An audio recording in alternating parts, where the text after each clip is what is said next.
found the record button. Okay. We are rolling. Good. Alright, let's... Just gonna get comfortable here. What? As soon as I start drinking... My face is dumb, I apologize. We're drinking coffee. Mine's cold and I'm almost out. Mine's lukewarm. But white chocolate mochas you can just kind of drink whenever. Like, I drink them iced in the summer. This is not about movies. I don't know what I'm doing. I don't like iced coffee though. Really? It's gross. I don't understand the appeal. I do. Oh, well, what are your favorite movies of 2016? A Dog's Purpose is this year, stupid. You heard him and I didn't. I'm uncomfortable now. Don't you know, Morgan? He talks to me. I just Okay, remember anywho. I have a thing that I have to go. Jesus Okay. Christ. We're No, I did not. Carry on my wayward son. we're good at things. Okay. Anywho, this is us. This is And we're gonna talk about our favorite movies of the 2016s. just in time for Oscar nominations and now We can give a run over as to our thoughts on that yeah but first or later. Later. After. Spoiler: they suck. But you already knew that.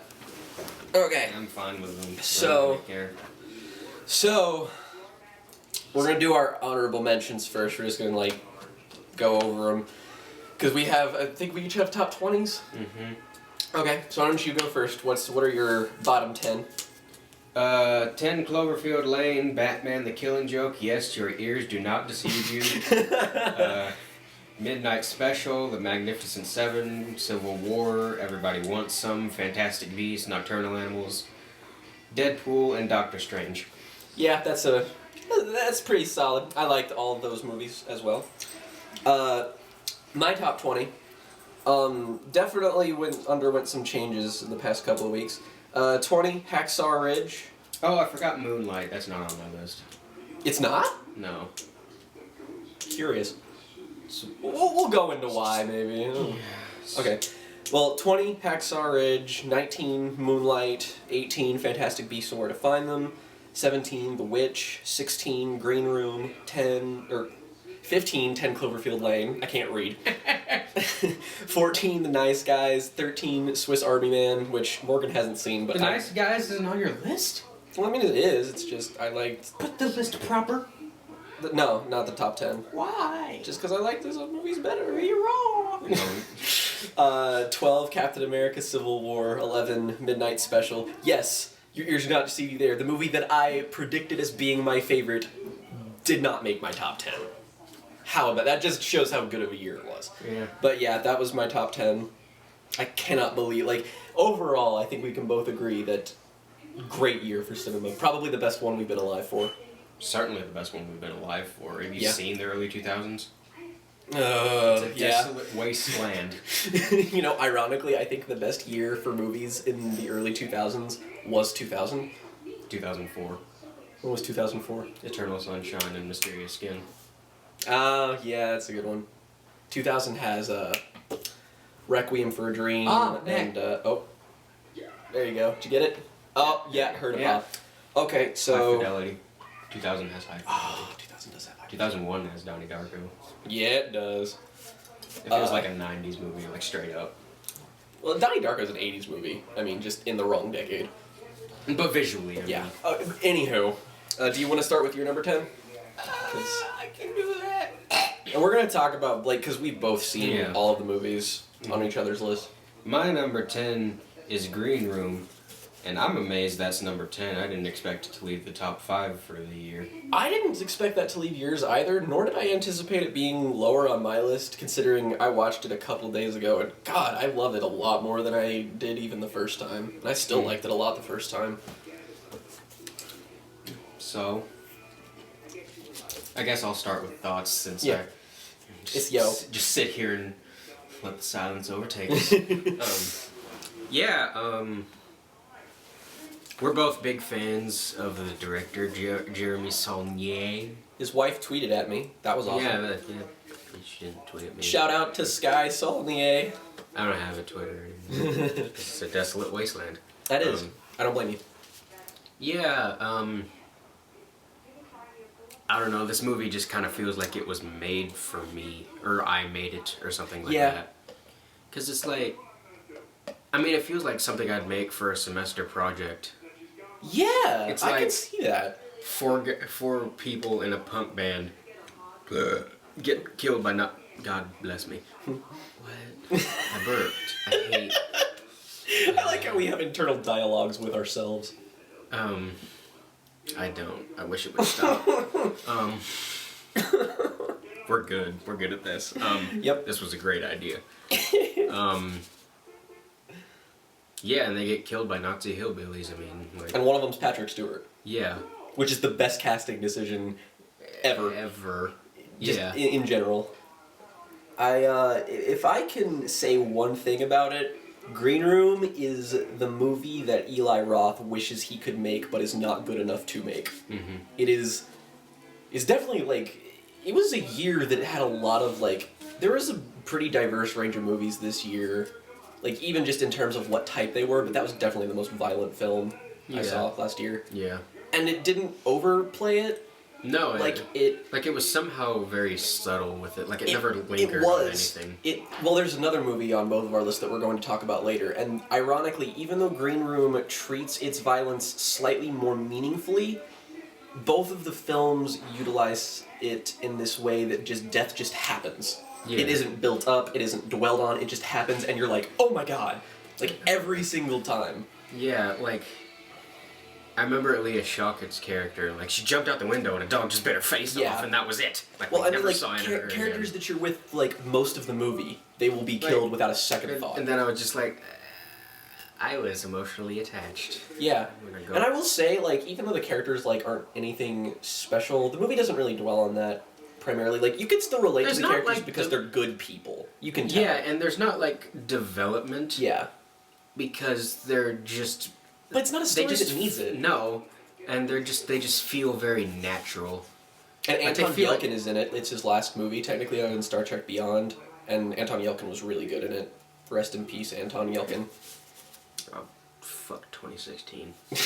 Definitely. It was just a really, it was the movie that I wanted Don't Breathe to be. Honestly. Yeah. Like, I mean, I kind of had similar expectations for both movies, but where Don't Breathe just kind of pissed me off. we should talk about bad movies in this. We too. should. Yeah. We can do that later, but yeah, Don't Breathe was a movie that I didn't like just because I feel like Green Room almost spoiled me. Just in the sense that I didn't have any expectations for Green Room other than it being Saulnier being good at what he does, which is like really character-driven human drama mixed with really like Violent shit. underplayed but real violence. And I mean, obviously it's magnificently directed. That's the best part about Saulnier's movies is that they're simple ideas and simple concepts that are executed in a way that they have like that almost so good that they just have no business being like that well shot and that Yeah. well acted. And it's just perfect of what it needs to be. And like the color palette always matches the title. Yeah, but in a way like in a way that makes so much sense. I think is his next movie gonna be Red? I don't I know. don't remember what it was. I feel like we found out. But I feel if you like 90s thrillers, like 90s thrillers in the vein of movies And, like like- Panic Room, and then it- you're gonna like Yeah, Green Room. interestingly enough, like early 2000s thrillers too Yeah. that are like notable ones. I was gonna not say like if David Fincher was still making movies like The Game and Panic Room, Green Room would be one of those movies. Yeah. Just a decently executed Huh. film. What's that? Jeremy Saulnier has something in development called Hold the Dark, and it's about a wolf hunter who tracks And it's written down. by Macon Blair. Yeah. Huh. He tracks down a young child in the Alaskan wilderness. Imagine that's going to be violent in some way. really like Macon Blair. I like he just has a calming face. He reminds me of John C. Reilly in the sense that he can just walk into anything and I'll buy him as a normal person. Mm-hmm. And I mean, he was like Oscar worthy in Blue Ruin. Yeah. But anyway, yeah, that's Green Room. I guess I'll kick off with mine. This is a movie. I guess both. What position is this on your list? Well, I don't want to spoil it. Oh, okay. Well, it's further up yours. Okay, my number 10 is Sing Street, which is a movie that I did not anticipate liking as much as I did. It is. I'm not going to share my thoughts on it. Just Okay. For when we get to my place. Yeah. Morgan found John Carney before we saw Sing Street and saw. Did he just have Once? Once and Begin Again. Once and Begin Again. Which is, I mean, it's good. But it's not There's a Blu-ray of Begin Again at Walgreens. It's like the one Blu-ray that I've thought about buying. You probably should. I mean, it's so cheap. I'm It's like, just like it's really like But, Hollywoodized. But go like I watched Once, and I liked it. I didn't love it just because it's not my kind of movie. on. You're the only one. Like I think you're the only one on planet Earth. Like again, it's Like just, Roger Ebert gave that 4 out of 4. Yeah, I mean, I can absolutely see why, and I totally get its appeal is not lost on me. It's just not my type of movie. So when I read about Sing Street and I saw it gotten good reviews, and I'm like, I'll watch it whenever I can, but I'm not vigorously excited for it. And Morgan was just like, it's on Netflix, do it now. And I was like, all right, and I watched it, and I was like, oh shit, that was really good. This is the best thing ever. Sing Street was one of those movies. I feel like this year was great for. I almost feel like there's a genre that kind of got invented here, and I want to call it realistic romanticism. There's just so many things that happened this year in movies where everything was embellished and stylistic, but it still had an undercutting point of reality. And Sing Street has that. Yeah. The best scene in the movie, if you ask me, is the one where he's singing and all of the it's basically everything that's happening is going on in his head, and you can tell. It's his perfect scenario for what's going on, and you can absolutely tell it's imaginary, and then it undercuts it by it ending, and then it's what it actually is. And it's such an effective scene, and it's so simple, just by using cuts. And it's just a movie I walked away from it and it just felt nice. Mm-hmm. There was no bad feelings I had, I just walked away with it, and I was just like, that was a very life-affirming experience, actually. I think a lot of why I didn't connect with Once, I feel like, is because I'm not a musician. I feel like if you're a musician, you are much more inclined to like that. Sing Street, I don't think so. Sing Street has more about a theme of, artistry, I feel like, because he doesn't go in wanting to be an artist. He goes into this, the main character is I just want to impress this girl. But he, forms his life out of it. Mm-hmm. And that's something really appealing. I love coming-of-age stories. This is a really, really good one. The music's amazing. I mean, the soundtrack's terrific. John Carney always knows what he's doing in that regard. Even his worst movie has amazing songs. Yeah, once his sequences in which they, the music actually started happening, those were beautiful. Those were some fantastic scenes. And I don't know, Sing Street just kind of appeals to me because it has a lot of the things that I like from older films. Again, 80s movies. It's got that kind of appeal to it where you got, the group of ragtag kids going and trying to accomplish this thing. And again, that dude who plays the brother, who,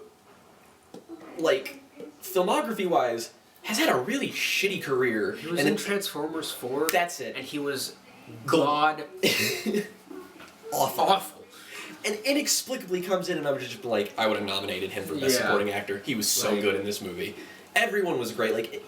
You got teenage actors, and you're always running a gamble there. All of them were great. Most of them were bit parts, but they work. They were just utilized in a way that I thought was really interesting. And not to mention, I identified with the main character because he goes to this strict Catholic school place, and I was just oh yeah, I know all about this. Everybody getting on you for your uniform and stuff like that. It's identifiable problems. I related to it, and I don't know. It's a well directed, beautifully shot. The end sequence just tears of joy. I'll talk about that when I get around to it. But yeah, that ending has a lot of layers. It really does. And I feel like that was really personal. I feel like John Carney went through that. Yeah. Like not as glamorous as literally riding a boat into the sunset. But like, I love how long it is. Yeah. Like it's because it makes you feel like, oh, if the point of this was to show that they live happily ever after, then the shot would have just happened. But it's just like, nah, he's gonna have to go through some stuff. Some weird sticky shit on this cup. Starbucks, what you doing? But yeah, that's my number 10. What's your number 9? Oh, I know. I don't have to look. It's Hell or High Water. Which Yeah, this is the only movie on Morgan's list that's not on mine, and I just don't get it. I really like this movie. I just didn't love it. Why? That's the thing. I don't know. I really feel like I should watch it again. You should. It has everything you like. I know, and it's because I was sitting there 10 minutes after I saw it, and I was wondering, like, I just cannot understand why I don't like this as much as, say, No Country for Old Men. Or, like, because that's what it reminds me of. It doesn't remind me of that movie specifically because it's a Western. It reminds me of the Coen Brothers movie. Yeah. Because it just has all of the things that Coen Brothers movies have. It's like the struggle of working class people is a main theme of the movie. It's got a weird undercurrent of humor despite the fact that it's, crime related. The acting's terrific. I mean, Ben Foster pulls off the best role he's ever done. Ever. Jeff Bridges is phenomenal. It's like, amazing oh my to me god. that, like,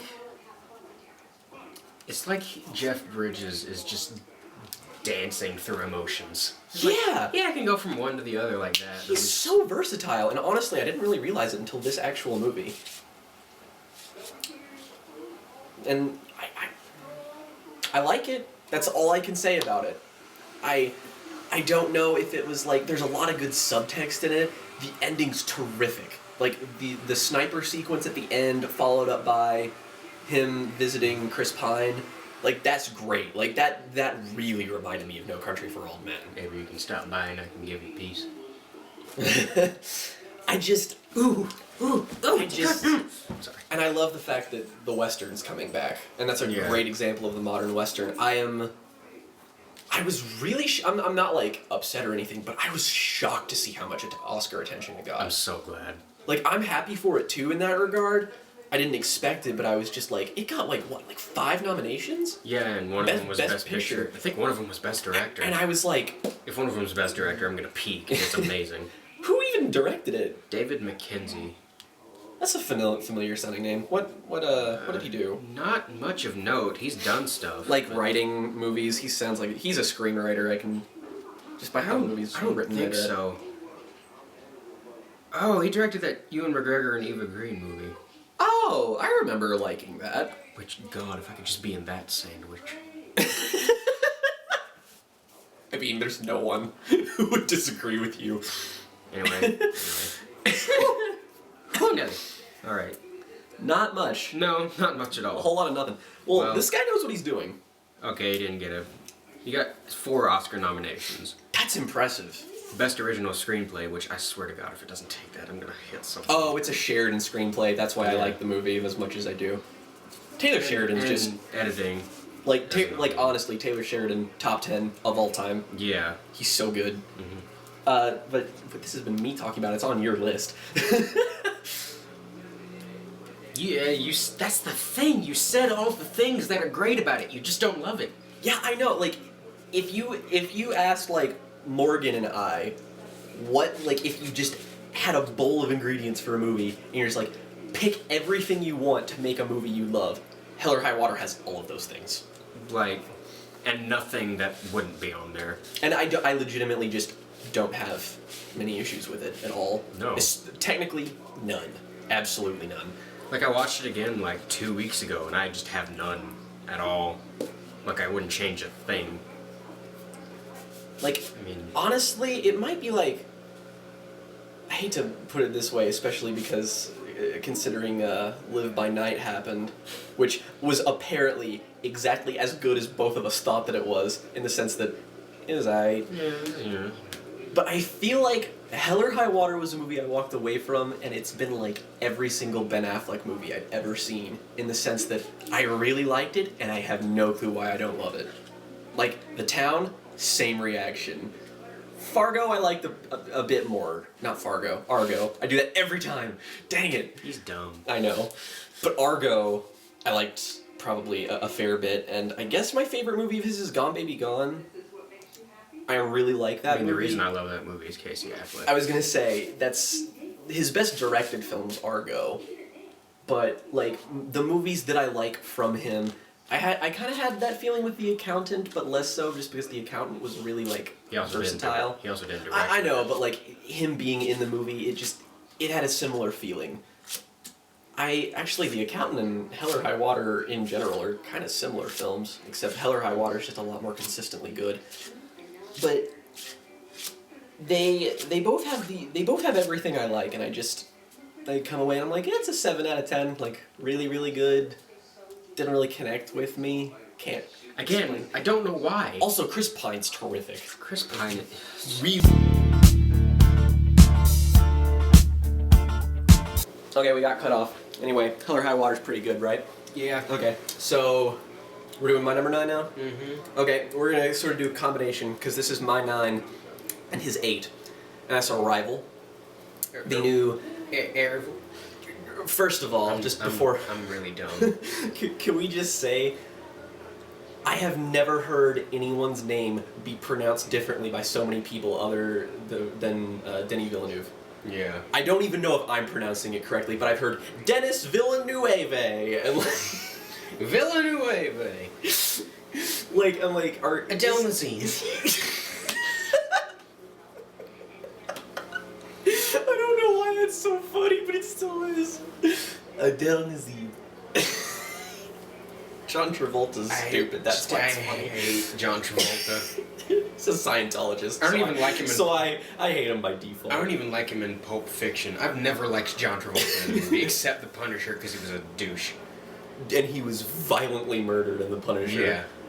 I love the Thomas Jane. I love that. Real talk, I love the Thomas Jane Like, Punisher. unironically. No, I 100%. totally actually like it. And it's like, I think it's kind of unfairly maligned in that regard. I don't get it.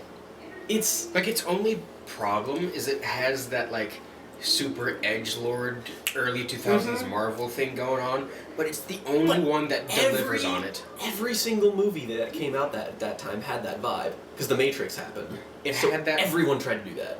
It had that vibe, and it was the only one that needed it. Well, that's the thing, is like, it's a personal revenge quest movie. Like, it's supposed to feel like that.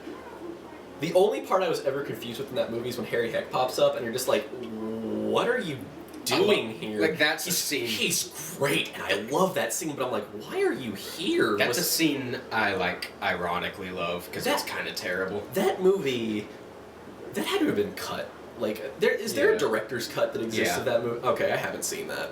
I just remember watching that a lot at my dad's house because he had like 1,000 movies and like 4 of them were good. So I just kept watching it.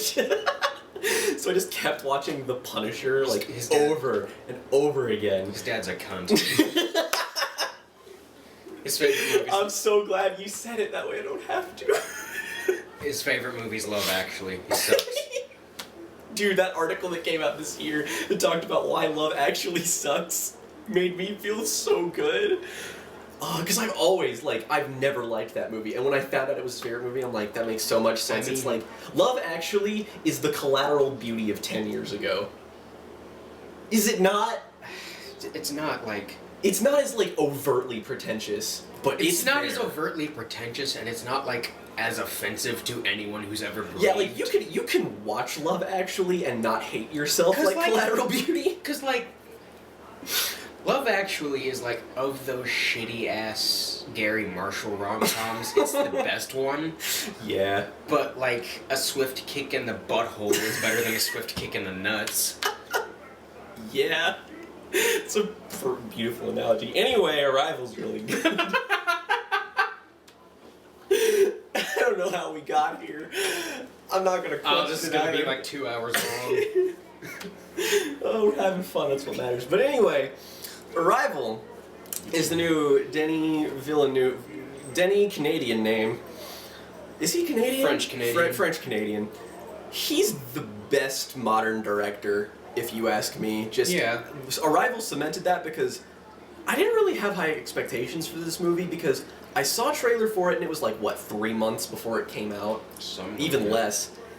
And I was just like, he is in between doing... What was his last movie? Sicario? Yeah. He was in between doing Sicario and the new Blade Runner. So I figured this was just like his in-between whatever the fuck project that would just be like, alright, I made this, and here you go. I didn't expect it to be like this groundbreaking 2001 A Space Odyssey crossed with Interstellar-esque masterwork of modern science fiction. Yeah. I mean, his last in-between whatever the fuck movie was Enemy. Yeah. So... And An Enemy's one of my favorite movies and has one of the best performances from one of the best actors alive. Mm-hmm. Two of the best performances, technically speaking. But he is, like, visually speaking, this guy is a god. He's a god, and not to mention he knows exactly what I like because all of his movies look just like David Fincher movies, and that's why I really like all of his movies look like Zodiac. So I'm like, yes.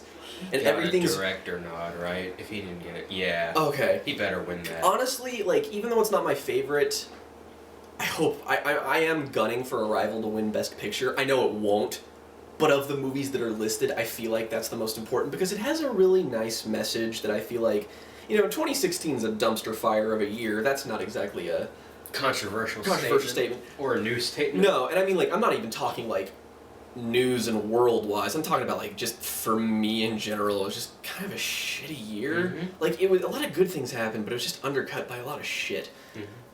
And Arrival just comes along, and it's got this uplifting humanist message, which, in a perfect world, I would have the outlook of humanity that Arrival has.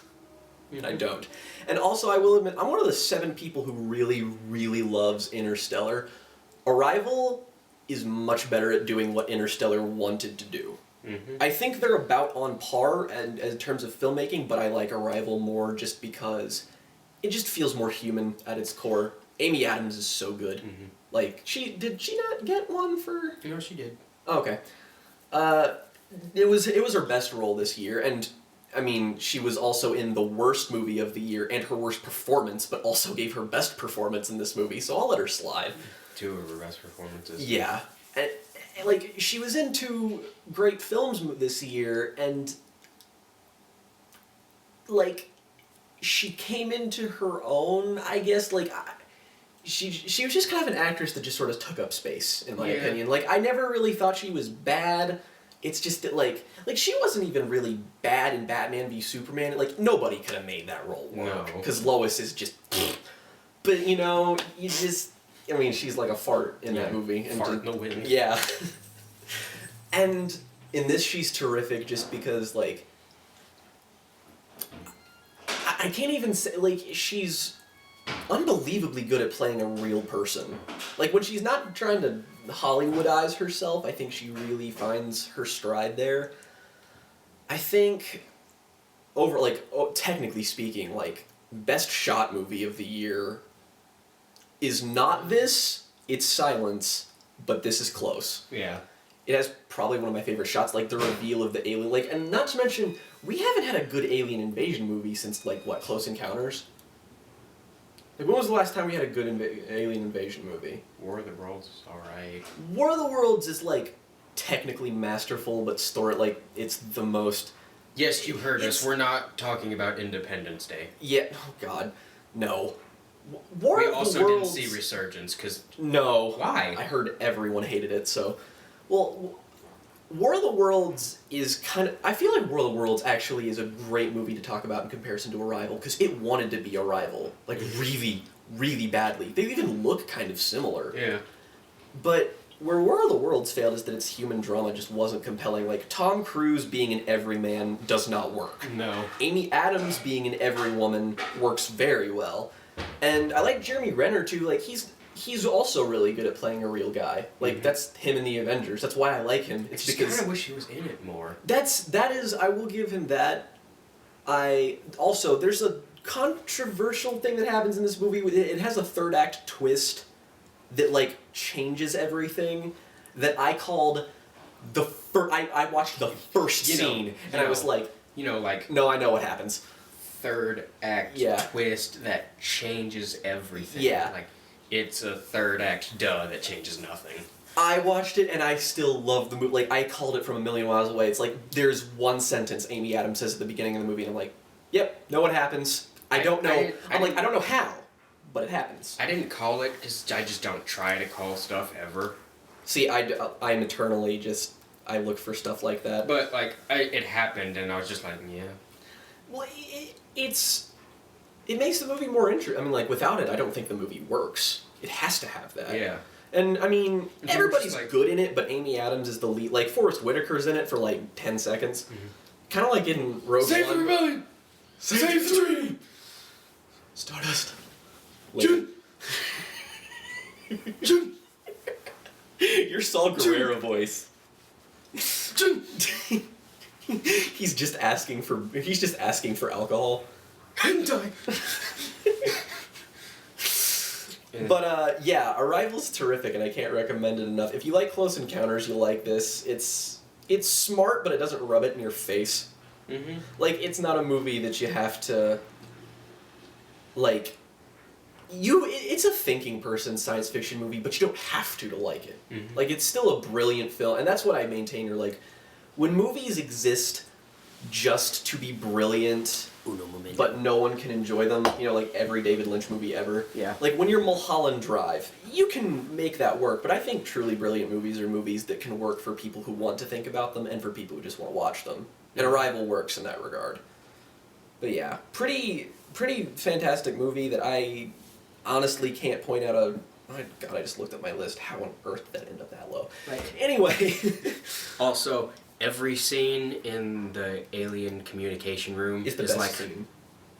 one And of the music. some of the best scenes in The cinema. music's so good. Oh, it's so like perfectly implemented in that it's Atmosphere. not in there that much. You don't notice it. It reminds... There are a lot of really good atmospheric soundtracks this year, and Arrival actually did remind me of, like, if Yamaoka went mainstream with his atmospheric pieces, Yeah. it would sound like Arrival. Mm-hmm. It's the stuff you would see, like, 10 years ago Hans Zimmer doing, but now that he's Yeah. just doing... Wow, this is a really good representation of the soundtrack of Batman v Superman! Tourette's. It's great. Great. But, yeah, what do you have to say about it? I can do nothing but compliment it, but I can't talk about it because I'll spoil it. So... It's the first time in so long it feels like that I've had like a sci-fi movie that was trying to be like really thinky And it that worked. actually pulled it off. Mm-hmm. It's another one of those, like, if there's one type of movie that appeals to me above anything else, it's just movies that are made to be watched more than once. Yeah. That's one of the things I value more than anything. This is one of those movies. Also, Blade Runner 2049 is going to be the best movie ever. I mean, it's either going to be Blade Runner, Alien Covenant, or Star Wars 8. yeah. I mean, all three of those movies are going to be great. Mm-hmm. But yeah, I don't really know what else I could say about Arrival. you just have to see it. Just watch it. If somebody asked me if I could watch one movie from that year, what would you pick? I would tell them Arrival. Because a lot of the other movies on here, while I like them more and they connected with me more personally, I think that Arrival might be the most important. Because everything else I feel that's on here is with me for a more personal reason. I'm changing placement. Oh, really? Screw this. I don't even know what he's changing. I'm going to be surprised. Hang on. Okay. No, I'm changing the placement of Arrival. Oh, what are you changing it to? If it'll... What are you doing? Phone? Oh. Phone! There we go. Alright, Arrival's going... Oh, Arrival's is number 6. Yeah. Alright, so now your number 8 is... The Nisei guys. The Noise Boys. Yeah. Which, Shane Black is next. I mean... Why? Why'd you do that? It's probably just the mailman. Little bastard. But, I mean... Do you like Lethal Weapon or Kiss Kiss Bang Bang? Go. You will love this movie. Go. Now. I mean, Shane Black is... He's my second favorite writer in all of Hollywood, and he shows that he is just as good, if not a better director than he is a writer. Yeah. I mean, like... And not to mention he pulls off doing a period piece, which he hasn't done yet. Because, like, you know, And he pulls it off just so well. so well. And you don't expect that. Because, like, all of, Shane Black does, like, he's the best buddy cop filmmaker ever. Yeah. And so, you would just I mean, expect... he invented the genre. Basically. And you just wouldn't expect that, but, like, give the man a budget, and now we're not going to be able to have him give a budget because the Nice Guys did fucking nothing. Thanks for that, by the way, everyone. Just like a movie where it's just like, how do you not? Everyone likes that. Yeah. I mean... And no one saw it. If everyone saw it, everybody would like it. Like, again, I know both of us have La La Land on our list higher than this movie, but I liked, like, Ryan Gosling, that was his best performance. Yeah. I think this and Drive are probably his two best. Mm-hmm. Because, honestly, I've just never seen him play this character before. Because normally he's just really good at being understated, sociopathic, or likable. This movie, he's just, like, weirdly offbeat. Yeah, And it's really drunk. refreshing, yeah. All and the it's time. funny. And what's the girl, Angourie Rice? She's amazing. Yeah, I'm looking forward to see her in more stuff. I don't. It's not, at least in my opinion, it's not quite as good as Kiss Kiss Bang Bang, but that's just because I wouldn't say it's as good. I just like it more. I can understand why. It just depends on, like, the only problem I have with this movie is that I wanted it to be an hour longer. Yeah. Like, I just yeah. wanted there to be more of it, because, like, it's, like, right at 1:30, whereas Kiss Kiss Bang Bang's at, like, 2 hours. Mm-hmm. And I feel like it really benefited from those 30 minutes, and I feel like the weakest part of this movie is the mystery. Like, because everything around it is just so interesting, whereas the car and auto thing, like, you can, like, it's in the background often enough for you to be like, yeah, that's a thing. It connects, I just don't know how. Also, Keith David shows up in this movie. For another, like, 10-minute fight. He's so great. And Matt Bomer, Yeah. he's in it for like 2 minutes. Or as I call Also, him. and he's like, Or as I call him, Matt Boner. hey, 'Cause I he's mean, hot. he's gay, right? Yeah. Yeah. But he shows up and he also proves that he can just be really frightening. Like, he was Yeah. creepy in Yeah. this. I was like, no, let's not do Also, that. like, my favorite thing in this movie is when Ryan Gosling falls off the balcony, Mhm. and he just rolls down, and there's a corpse right there, and he's just like, It's the best scene.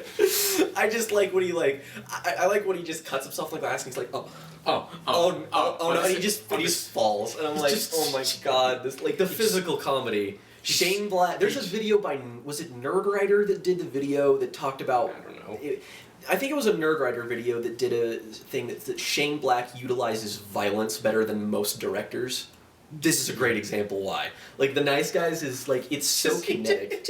He just wraps his hand in, like, Yep. 3 sheets of toilet paper, and he just punches through the... Also, Russell Crowe is phenomenal in this, and I don't like him at all. I hate Russell Crowe. Like, there's an episode of South Park where... There's an episode of South Park where Russell Crowe has a reality show called Fighting Around the World, and he just goes around and punches people. That is what I think. Like, I don't think of Russell Crowe, the human being with a shitty band. I think we all need to remember that happened. Fuck, I will never forget. Just because Never I hate it. It's like Creed if it wasn't filled with weird Oh my Christian stuff. God. So better. But, I mean... Prisoner 24601! Do not forget my name! Anywho, yeah. I mean, The Nice Guys is just fun. It's just Yeah. a fun experience. Like, it's a great... Like, I've watched it like 5 times just in the That's past the year. best thing about I Shane Black's didn't even movies. see it in theaters. The first time I saw it was when I got the Blu-ray. Shane Black and Quentin Tarantino, I think, are the two writers/directors in all of Hollywood who have such a good grasp on what they write. It's funny every time you watch it. Because sometimes when you Yeah. rewatch something, jokes lose luster. Like, I still laugh every single time Robert Downey Jr. says, I retired, I invented dice as a kid. Like, every time. I'm just like, this is the best. Or when Val Kilmer's walking in the bar, and he's just like, catty little bitches too, and then someone says, fuck you, and he just dives nonchalantly as someone throws a glass at him, like he expected it. And it's great. And also, effeminately gay Corbin Burnson just makes me die. Yeah.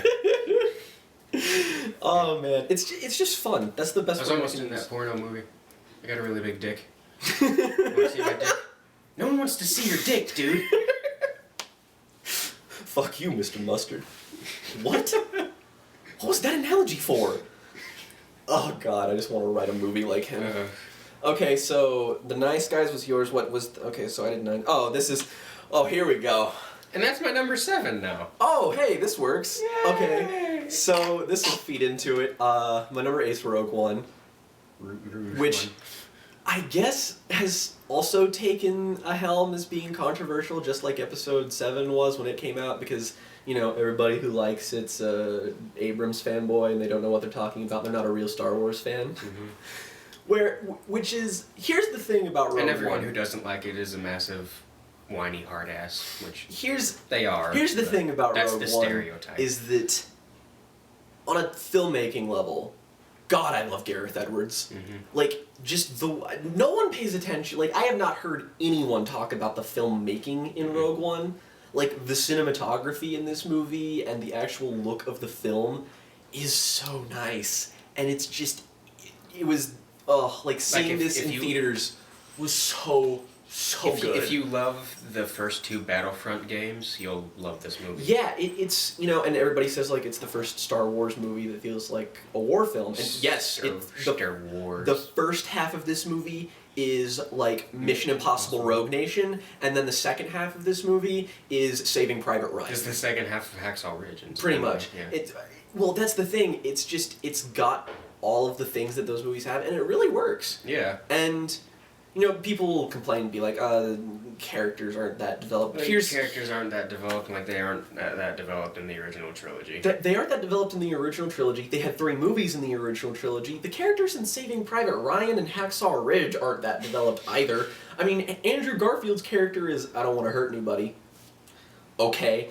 So, but, you know, it's just how they're implemented. I hear you're feeling down. So anyway, there wasn't an awkward cut there. Alright. Star Wars Rogue One. Yeah. I was talking about how I really like the fact that the core of the movie, the emotional core of the movie was between Jyn and Galen, and I liked that. Mm-hmm. And also, Mads Mikkelsen. Yeah. He's Mads Mikkelsen. Mix Madelson. Mads Mikkelsen. He was really good at being the guy who was in a decent movie for like 10 minutes twice this year. Mm-hmm. He's probably like the best Marvel villain. He wasn't in the movie at all. Yeah. I mean, Zemo is. God, I'm just so excited for Doctor Strange Blu-ray. Just so I can watch it Oh 1,000 god, times. I'm excited for Thor Ragnarok. I don't really care about Thor. But I if mean, Doctor Strange yeah. and who else is in Thor Ragnarok? Hulk. Yeah. If they're involved, yes, They're gonna be battling Hulk. that's awesome. Yeah. Okay. Anywho, what else is good about Rogue One other than everything? I'm surprised it didn't get a sound design Oscar thing. Like, why did that not get? I know it got visual effects. I mean, obviously. and maybe sound editing. I mean, the last third of this movie is the best movie of 2016. Yeah. Ever. Yeah, it's all the cast of this movie is brilliant. Donnie Yen is the best. I just character wish there was more of Donnie Yen. of all of them. Yeah, I do too. I am one with the Force is with me. I am one with the Force is with me. I am Yeah, one I with got the Force. visual effects and sound mixing. Oh, okay. Sound mixing is like the category that... You know, it's interesting that somebody pointed this out, is that unless it's really obvious, YMS on Twitter the other day was like, unless you see them edit the raw footage, I just don't understand how you can gauge how well a movie is edited for this Oscar. Like, because I only notice editing in movies when it's really good or really bad. Yeah. Like, when it's really good, it's Edgar Wright. When it's really bad, it's Suicide Squad. That's how you know. And let's see. I'm just trying to think of other, like, this movie Rogue One has just a lot of good sequences. Just like lots of really memorable scenes. Like there's the scene with Donnie Yen at the end, which was probably my favorite scene in the movie. Him and Nice. Yes. Bye. You know, one of the reasons that I liked it so much is because it kind of reminded me of, like, one of those either 3-episode OVAs or, like, shorter 12-episode anime things, and they'll have this story with like these group of ragtag characters, and they've got this like mission to accomplish, and usually they all die in the end, and it does a decent job. It's basically that, but in movie form. I don't get the complaint about the CGI faces. Everybody said they were awful, and I'm sorry, but I really just don't see it. Like, They're not awful. They stand out. Like, you can tell, but not in a bad way. Yeah. Like, everyone said Carrie Fisher You can looked tell bad. because they're dead. Oh, God, they are. Oh, God. Oh, there is hope. Rebellion. Dream. Stardust. I don't really know what else to say about Rogue One. I mean, you all know it's Rogue just One. If you Star like, Wars, if man. you like Star Wars, you're gonna like Rogue One. If you didn't like the new movie, or if you didn't like Episode 7, you're probably not gonna like Rogue One.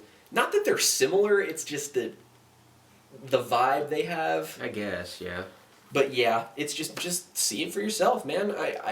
It's just an enjoyable movie. Like Max Landis doesn't like The Force Awakens or Rogue One, and just like, fuck you, Max. Fuck you. I love you, Max, but why? Like he's never given a good reason for not liking either. He said he'd give Force Awakens a 5, and I'm just kind of like, really? Like, average? No. Not just because I like the movie, but it's like, really, man? A 5? You're dumb. A 5 is like, that's mediocre. That is the through line of the 1 to 10 spectrum. That is, I can see this all the time, and I'm like, that's just, the movie is better than that. I feel like if you give it a low rating to the point sometimes where you're just ignoring blatantly good things, like, whatever, Episode 8 will be better. Just saying. Duh. But, what's your number, whatever? I mean, my number 7 was Rogue One. Oh, yeah. So, does that mean I go to mine next? Yeah. Oh, okay. This was the movie that I said I was flabbergasted as to how exactly it was this low on the list because of how much I liked it. And if you asked me what the best movie to come out this year was, I would say this is the second best. But my 7's Manchester by the Sea. Morgan and I both went to see this at a theater in Lexington. That was fabulous. This is also one that I can't talk about because it's higher up on my list. Manchester by the Sea is, I believe, Roger Ebert's website. Matt Zollerstein, the guy who reviews most of the movies, who I like a lot. He called this the funniest movie about grief ever made. Yeah, it's a movie that, like, it definitely gets my award for the scene that is, like, the most emotionally intense. And I say that fully acknowledging the fact that A Monster Calls and Silence came out this year. But you know the scene I'm talking about. Mm. There's a scene that happens in this movie that just, like, I kind of forgot. It just slowly ruins you. Yeah, you don't really know why, but when it gets to that point, it's like in the very middle of the movie. And when that scene happened, I forgot I was sitting in a theater. I forgot I was watching a movie. I was just there. I was watching it, and, like, you can talk about how Casey Affleck is potentially a really gross and nasty human being in real life. I'm not going to contest that. But my God, he's a tremendous actor. Like, I was in the camp 10 years ago. I do not understand why he didn't win for the assassination of Jesse James. Like, I really just don't. If he doesn't win Best Actor for this, I get that the other performances are good, but he was by far the best. By far. Like, that scene, you just watch that, and by the end of it, when you're done being completely immersed in it, you're just like, yeah, that's the worst thing that can happen to a human being. Mm-hmm. I was just like, I've never, usually when I see a movie and I cry, I'm watching it alone. Just because I know what I'm, like, about to get into, but I was in a theater. And, like, I could hear the people around, like, some of them were just kind of quietly sobbing. Like, a couple people were like, and, like, you could just tell that they were fighting back, like, sobbing noises. And not to mention just Kenneth Lonergan. You did it. Like, this movie is literally just a sequence of people talking to each other. There's nothing, like, special or remarkable, and that's what keeps it grounded and good. Lucas Hedges, wow, what a good year for child performances. Just so Lucas Hedges was amazing. So happy he got that supporting actor nod. He deserved it. He was so good in it. Like, I can't... The movie, I believe... I think I told you this, but this movie is like a snuff film about grief. Yeah. It's like, if you've It's ever... just real. Yeah, it doesn't... at no point does it feel like people are acting. And especially as somebody who has lost people recently and has gone through the grieving process, it's like, this movie just perfectly captures what it's like to feel this way. Like the scenes in the hospital at the beginning, you're just like, this is just what happens. Yeah. It's like, this is how it happens, too. You're just told, you go to the hospital. And what I like about it, too, is that nothing in the hospital, at least, is immediately emotional. Like, he even sees his dad dead, and he doesn't really have a reaction later until, like, the freezer. Yeah. And, like, that's exactly how it happens. Like, whenever I, like, got upset about, like, when one of my relatives died, it was never when I was confronting the issue directly. It was when I was doing something completely random, not related in any way, and I just suddenly thought about it. And I just felt like shit all of a sudden. And that's what it's like. And not to mention, I feel like the message of the movie overall regarding Casey Affleck's character was really ballsy. Like, I know a lot of the people actually didn't end up enjoying the movie because of that, which is precisely why I loved it. Like, the fact that some people, like, they literally just, like, some people just can't get over it. That's a strong message to send, like, when your character arc in your movie... Because, like... is that you don't have an arc. Some people that watched the movie were just like, that's it? Yeah. He just doesn't move on? But that's... But then you think about it, and it's like, that is the worst thing that can happen to someone. You can't, like, you just... Yeah, like, I can't think of an actor or, like, a character in any other scenario that I've seen this year. Like, not even Andrew Garfield in Silence had it quite as bad as Casey Affleck did. Because, like, his crisis was one that was mostly external to him. Mm-hmm. As much suffering as he goes through, and we'll get into that when we get that. But it's just, like, I could not imagine someone in Casey Affleck's place in that movie being alive. Like, I just can't imagine you living with that. And the message of the movie is that he doesn't get over it. And it's like, yeah, because who could? I like that he doesn't. It's like, he's able to live normally, but he's not able to get over it. And that sends a really good message, not to mention, like, run me through every technical part of this movie. Shot well, directed well, like, everything's just pitch perfect. There's the editing is fantastic. The editing in that one scene that we're talking about is just... like, the sound just kind of slowly drowns out, and you just feel it, man. It's a movie that's entirely about acting. Like, Manchester by the Sea is this year's Spotlight, and I give way more of a shit about Manchester, because Spotlight was about, like, an event. Manchester is about a person, and I feel like grounded in reality movies about people are way more effective than things that happened around an event. Like, plot-driven things that are grounded just don't... like, get me unless they're like Zodiac, when they're like just so good, you are forced to love it. Mm-hmm. Basically. So yeah, it's, if you want to cry, you will. I didn't. Many actually. times. I didn't. I just kind of sat there and was like, well, everything is terrible. Yeah, you will either cry internally or externally. Your heart might do it for you. I kind of remember, I just sort of left the theater and I just really couldn't say anything. There was nothing I could have said. I think the first thing I said to you was like, was that a documentary or... Yeah, that was the first... Like, I just kind of looked at, like, both of us, we were just so sullen. Like, normally, like, when we leave a movie we love, we just can't shut the fuck up about it. This time, it was just... Well... I just kind of stared at the copy of American Gods I was holding and was like, you know, like Shadow, you got it okay, man. You just stare at it and like, someday you will die too. You will fade. One to day nothing we as will well. all become this. Alright, what's your number 7? Unless we already went over it. We did. It was It's Rogue One. So, Should I just go to my 6? I guess. Oh boy, this is where we're just starting to feed into each other. 6 is La La Land. And I feel bad because I know you Yeah. probably just like, because you love it so much, and I do too. To be fair, because like I have to begrudgingly like I like look at my list of favorite movies and I'm like, well, this is my favorite musical now. It's not like it had a lot of competition.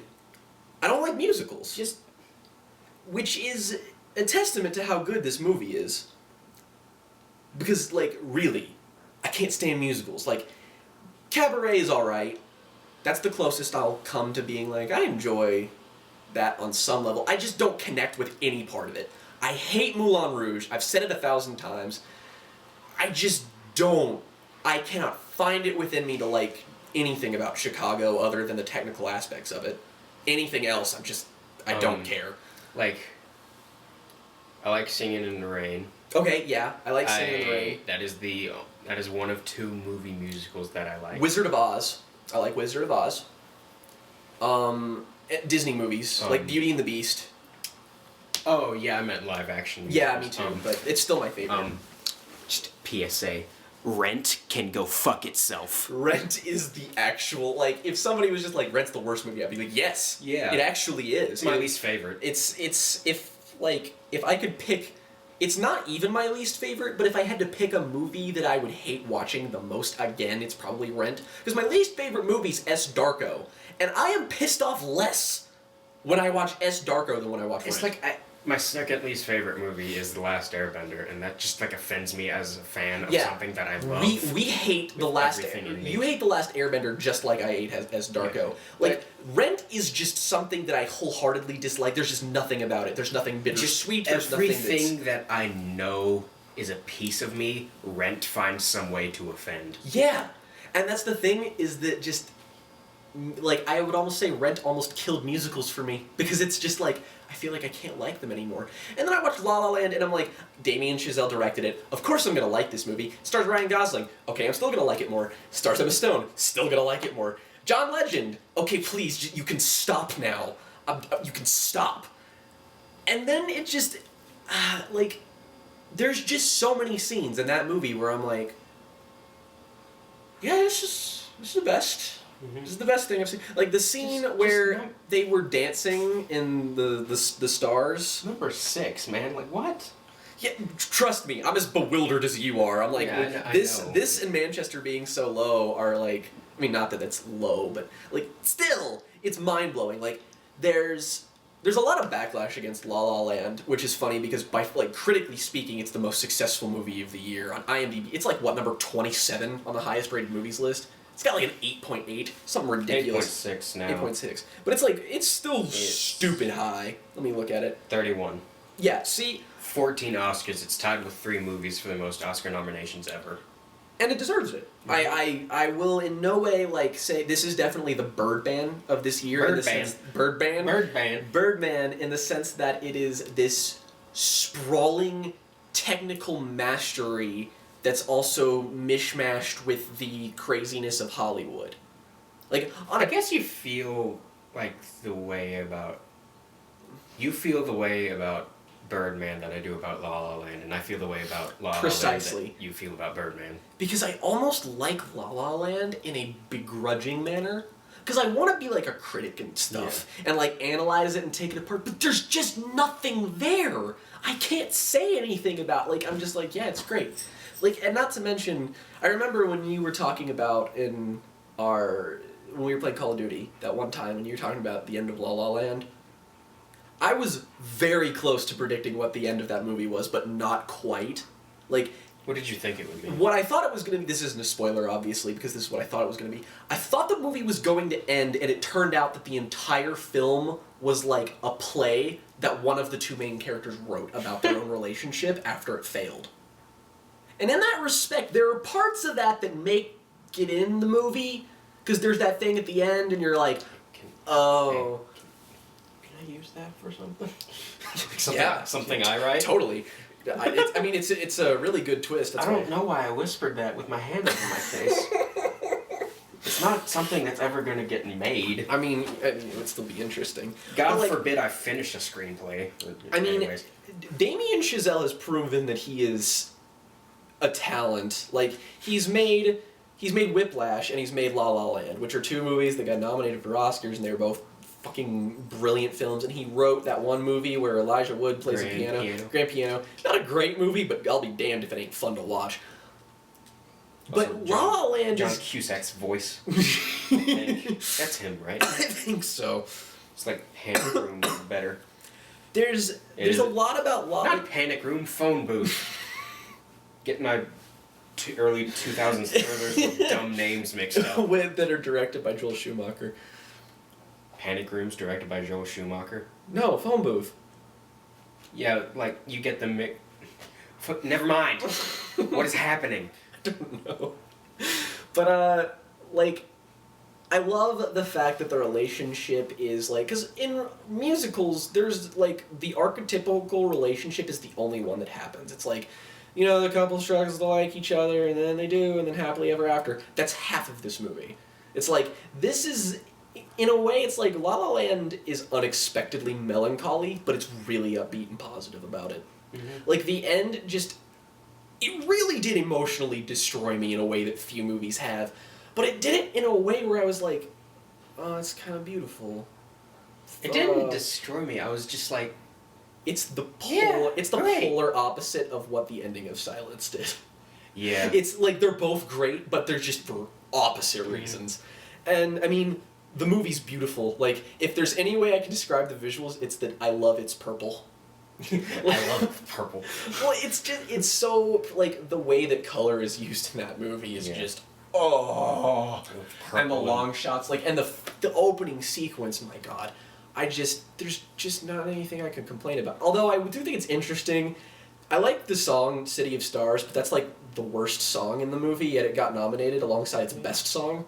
Yeah. Like, why didn't, shit. Start a fire, someone in the crowd. You want to meet? Someone in the Crowd was the other one that got nominated, right? No, Audition was the other one. Oh, then Someone in the Crowd should have been the one that got nominated. I have it all downloaded. So. Oh my god, yeah. Another Day of Sun. Another Day of Sun was really good too. I love But, Night. I can start a fire. I'm not black enough for that. yeah, I mean, I can't compliment it enough. Yeah, I feel like you'll be able to talk about it better than I can. So, Honestly, I'm not sure I'll be able to. what's 'Cause your I'll just be like, you've seen it. Yeah. You know. what's your number 6 Number. or number 5 or whatever number we're on with you? I don't remember. Is it Sing Street? Number, Yeah, well, you're the one number you're talking- five. Number 5 is Sing Street. It's just like. You've seen it. You know why You have it's good. Well, you also know why you love it too. It's Yeah. like that movie was engineered perfectly for you. Yeah, I mean, like, I'm 17 years old and in a band. Of course I love this movie. Mm-hmm. I like girls. And it's like, I'm trying to think of who John Carney reminds me of in his style of writing, because he reminds. Okay. Sing Street. Yeah. You were talking about Vanilla Yeah. Sky. I don't care about Vanilla Sky. Fuck that movie. It sucks. It does. I still can't believe High Fidelity wasn't directed by Cameron Crowe. It's better than most Cameron Crowe It's movies. such a Cameron Crowe movie. Yeah. It's better than it's better than all of them except for Almost Famous. Yeah. Anywho, yeah. Sang Street. Do you like? Good things. Yeah. We can review. Well, it's just, I think the best part about it is just, it's a wholly uplifting film. Like, it's one of those movies that, like, it has the undercurrent of reality that the other movies of this year had, but it was positive in a way that I don't think any other film was. Except for maybe Yeah. Arrival. Because Arrival is opposite in the sense that it's mostly melancholy, but with an undercurrent of happiness. Whereas everything else is happiness with an undercurrent of melancholy. Yeah. Do you like? Coming of age stories. No, I'm trying to think of the director's name. Why am I blanking? Carney. on this? No. Fucking Breakfast Club, damn it. Oh, John Hughes. I knew it was a John. It is a lot like a John Hughes movie. Yeah, do you like John Hughes? Go see it. Do you not like John Hughes? Go see it. Are you a human being? Go see Go it. see Are you a it. dog? Go see it. It's my favorite. Okay, so do you want to move on then? Yeah, I mean, Okay. no, I gotta talk about the ending. Yes, the boat. Because, like, everything feels really, like, it's really upbeat and uplifting and such. Mhm. I have to scratch my back. Big. And, like, but it always feels realistic. you Yeah, like it doesn't feel. You almost feel like they're not gonna make it, because the Yeah, scene like- lasts so long. know? Yeah, because the ending, like, becomes a music video. Yeah. It A good becomes music It video. becomes a good music video, and it's like it almost mirrors the idea that everything's gonna be so great for them once they get to England. Mhm. It's all gonna be so awesome, and you just know it's not. Yeah. It just goes. It's like the perfect juxtaposition. Yeah. Because it goes into that fantasy-like music video thing, and you just know they're gonna get to the other side, and they're just gonna have a bunch of hard shit. It's funny because there is a scene just like it in Swiss Army Man, except in Swiss Army Man, it's not a boat; it's Daniel Radcliffe. So that's a little bit weirder, but there's the same kind of like I actually walked away from Swiss Army Man and from Sing Street feeling very similarly about both. It's just that undercurrent-wise, Sing Street isn't really like subtextually about anything other than like art and growing up, whereas Swiss Army Man is more so about just the human experience and also sexuality. But both of them work for the exact same reason, and they both have this like weird emphasis on music that makes them really unique and interesting. And both are beautifully shot. Next! Next. Okay, this movie Morgan can't talk about because he hasn't seen it. The Handmaiden. I'm just gonna sit here with I- drool hanging out of my mouth. I watched this because I saw it on Ralph's list, and I was like, I don't. Are you actually crying? What do you mean trying? It was happening. But I saw it on Ralph's list, and then it was just like he said it was directed by. Oh, okay. All right, that's cute. We're gonna have a cold open with that. It was on Ralph Seffy's list, and it was directed by Chang-wook Park. And Chang-wook Park is a Korean filmmaker who made Old Boy. And if you know me, I think Old Boy is in the top 3, well, okay, now top 4 best films ever made. I love it to death. And I just love Chang-wook Park. I like it. He Just kind of sit here with my thumb in my ass. like, you cannot, like, in terms of Old Boy, I honestly can't compare it to any other movie. No. There is nothing that's like it, and The Handmaiden is exactly the same way. I can't even compare it to Old Boy because it's so weird. Like, when you're watching this movie, for the first 25 minutes, you're kind of like, what the fuck? Like, you get this, like, you get the basic premise of this woman is a con artist, and she's being sent to help this guy pull a con on a rich woman who, like, he wants to marry her and take her money, and then she's going to help him. And they're going to get her, like, committed to an insane asylum. And Like, what? to get her, like, away from the money. So they can have it all. It just sounds so damn boring, but I know it's good. That's the thing, is that and there's just things that happen at the beginning of this movie where you're kind of like, why did that shot happen there? Why did that line happen? Why did that actor talk about that? Like, there are just things that happen and you're like, I mean, the movie's good, but why? And then the end of the first act happens and you're like, okay. And then the movie rewinds itself and then tells the exact same story but from a different character's perspective. And the entire movie changes. You're just like, oh. And slowly, every single tiny little thing that you questioned yourself about that you thought was just kind of like maybe weird lost in translation filmmaking stuff or just weird stuff in general makes complete perfect sense. And you're like, oh, okay. And my God, this movie gets weird. Like, And gay. really, really gay. In a good, So- in a good I mean, way. that's the first thing that, like, he said to me. I was like, yeah, I like that. And it's this. It has a lot to say about like social classes in the sense that like the higher up you rise on the social climate ladder, like the more likely you are to just be a horrifically fucked up, like just insane, like it sort of has this undercurrent of most people who are like in the 1% are like crazy creepy assholes. And you know, it's like when you think about how that's from real life, you're like, yeah. And there's so much in this Tom movie. Cruise. There's so much in this John movie. Travolta. Scientology. Mel Gibson. He's just bad shit. He's not a Scientologist. There's like first of all, it's like one of the best shot movies I've ever seen. Chang-wook Park knows how to handle a camera. But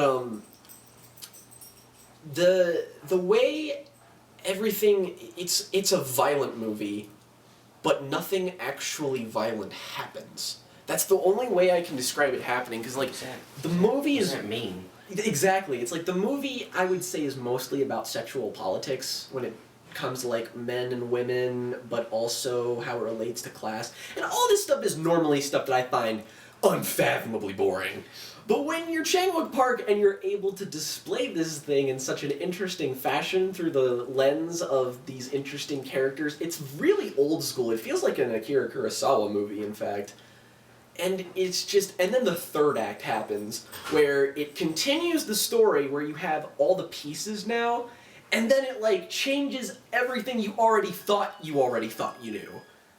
It's a movie that feels like you're rewatching it for a second time the first time you watch it, and by the end you're just like, yeah, that was pretty much the best thing I've ever seen in my life.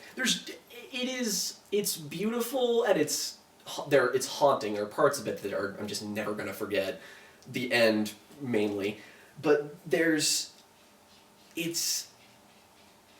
God. Just sit here picking it up. It's indescribable, like, honestly, because if I described to you some of the scenes that happen in this movie, you would just look at me and be like, You like this because... what? Well, not even that, you would just be like, what does that have to do with anything in the movie? And I'd be like, I could tell you, but it's like, it's just like Oldboy, but it's executed with the ferocity of a movie like Kill Bill. None Right? of this shit Right? makes any sense. Exactly. You don't think it's gonna make any sense at all, and then you watch it and you're like, oh, okay. And that's pretty much all I can say about it. Like, it's the movie I can closely compare it to, I guess, is Memento, and I like it just about as much as Memento, honestly. So yeah, that was my number 5. That's my first of my top 5. What's your first? No momento. Por favor. Poor favor. Uno momento, por favor. I'll go kill Delmar? myself. It's okay. Uno signature. Well, the first movie in my top 5 was Sing Street. Oh, well then Manchester is it. Manchester by the Sea. Manchester? Manchester. Mm. Yeah, we already talked about it. Best movie. 10 out of 10. Yeah, I don't really know what else to say about it. Like, it's just the most realistic thing I've ever seen. You said something about it the other day that really struck a chord with me. It was that it is a movie that is literally just too simple to have problems. I agree with that wholeheartedly. There's just nothing in the movie that's Like, it's just written in a way that, like, doesn't allow problems to invade. Yeah, like if CinemaSins did this movie, it would be like a minute long, and he would just complain about like the credits. Yeah. Like that's it. Like they spelled someone's name wrong. Yeah, it's just like Kenneth Lonergan is spelled with an E. Like, and that's it. He directed the movie. How can they fuck that up? I don't know. He Maybe, gives it 2 sins for being extra stupid. but yeah. So should I just go to my 4? I mean, I don't know what else, I want to say something, but like, It's good. yeah. All right, my number 4 is another movie Morgan hasn't seen. That'd be the Japanese. Let me. I have to pronounce this director's name right because I do it wrong all the time. Makoto Shinkai. Mm-hmm. He is the guy who directed The Girl Who Got Through Time, which is a really good movie, 5 centimeters per second, which I haven't seen, but I know is apparently really good, and that movie with a laboriously long title, what is it called? Excuse me, Mr. Shinkai. The Place Promised in Our Early Days, which is also apparently very good. Your Name. This movie was the movie that made me feel the best all year. I watched it a couple months ago, and I just felt like I was crying, because the end of this movie, like, the last 30 minutes of this movie, it leads you along, like, it feeds you, it's like E.T. being fed to Reese's Pieces. And then at the very end, That's the best way you it can put this just, to me. like, it has such an emotional vice grip on your balls. And it just... On your emotion balls. Yeah, on your emotional balls. It just has that. And it does not let go for like 30 minutes. And then by the end, you are just like, oh god, that was perfect. That was just what I needed. And I rewatched it again recently, and it holds up just as well. It's a movie that I can describe as being Freaky Friday meets Donnie Darko, alliterative titles, which is the weirdest possible combination of movies ever. Basically, the plot is that two teenagers, one who lives in like a weird coastal backwater-ass Japan town land place. Like just it's just nowhere. Land. Yeah, Japan land, and a kid that lives in Nihan. the Nihan. There's one kid that like she is a girl who lives in a small town, and then there's a kid who lives in Tokyo. And basically, one morning they just like wake up and they've like switched bodies. And so you're like, this is like a weird kind of comedy. And it kind of takes a comedic route for a little while, but then it's actually interesting in the sense that, you know, these people actually act like people who got like body swapped, and they like try to communicate with each other. They like write things on their arms, and eventually they have to start working together to like start living each other's lives accurately and like doing things that the other one would You know, do. this really, the way you describe this and everything that I've read about it really reminds me of a Joss Whedon movie I actually Yes! watched that night Oh really? in that bedroom for Oh, the first really? time because I just didn't sleep at all. Okay. What'd you watch? It's called In Your Eyes. Oh that. yeah, I've seen that. I saw Did that you? because Rachel told me to watch that. Oh, did you like it? Honestly, I watched it and I was just like, this is a shitty version of Your Name. Fair enough. I mean, that's like, I probably would have liked it more if I hadn't seen I mean, it. it's not a great movie. But it's like, it has And I a think lot the of... ending is fucking stupid. No, it sucks. I completely agree with you. But I feel like Your Name is the best possible version of that movie. Basically, it's just really human in the sense that, like, everything these people do makes sense. And, like, there's the interesting part where, like, the girl is from a country town, so she has a different dialect. So when she speaks and starts using different, like, words and pronouns, everyone's like, what the fuck are you talking about? Why are you talking like that? It's like, why do you sound all girly? And they have to, like, constantly correct themselves. And they have to, like, write things on their arm and, like, in journals and, like, cell phones and stuff. And learning how they communicate is great. That's only, like, the first third of the movie. Then... you know what? Screw it. Everybody says that it's like listed as a disaster movie, and like a bunch of people say stuff about it. So I'm going to lightly spoil an element of it that basically gives it its Donnie Darko-ish thing going on. Like the critics say it's a disaster movie, but like basically what happens is a third of the way through, you find out that not only have the kids in the movie been body swapped, it's that the girl exists like 10 years previously than the guy. Like, she's in a place, but also in a different time. But she, like, there's this comet that came by Earth, part of it broke off and wiped her town off the face of the planet. So everyone there is now dead, and he finds that out and, like, finds her obituary. So basically, after that, it becomes, like, he tries to communicate with her when they do the body switching thing to get everyone in that town to evacuate. And, like, get them out and save her and, like, try to communicate and try to basically just fix everything. And, like, there's a dynamic where her dad is the mayor, and basically she's, like, a shrine maiden person. There's a lot of interesting cultural stuff in this movie, too, if you don't know anything about Japan. She's, like, a shrine maiden thing, which is, like, a... sort of like a nun, but not really as committed. And her dad was like a priest, and then her mom died, so he left the family and he like went into politics. So she has to reconcile a relationship with her dad, and there's so much going on. There's such a good dynamic. Like, Max Landis said this about Casino. He said that Casino is a movie where so many things are happening at the same time, and there's like so many fundamental laws of screenwriting being broken. He's amazed that movie's not terrible, but it ends up being amazing. Your Name is that. It has so much happening, there's so many dynamics to every single character, like even the side characters have arcs, and you find out what happens to them, and you're so invested. And it works out exactly the way you want it to. And the animation is just, oh my god, it's beautiful. It's the best looking film I've seen since Paprika. It's gorgeous, and I don't just willy-nilly compare movies to Satoshi Kon movies, because it's like invoking Stanley Kubrick. Like, I mean that. It's like all of his movies, Shinkai is great at like utilizing gradients in his color schemes, and his line work is always terrific. I don't know the studio that does it. It might be Madhouse, but A+. 10 out of 10, best movie. The fact that it didn't get nominated for Best Animated Picture makes me pissed beyond belief.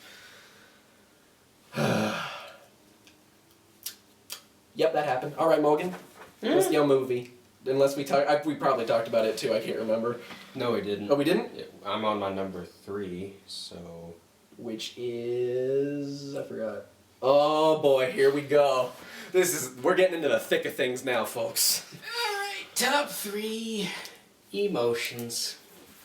Okay, we're just gonna... We have 2 of the same movies that are our top 3. We're gonna combine those and just talk about those 2 movies.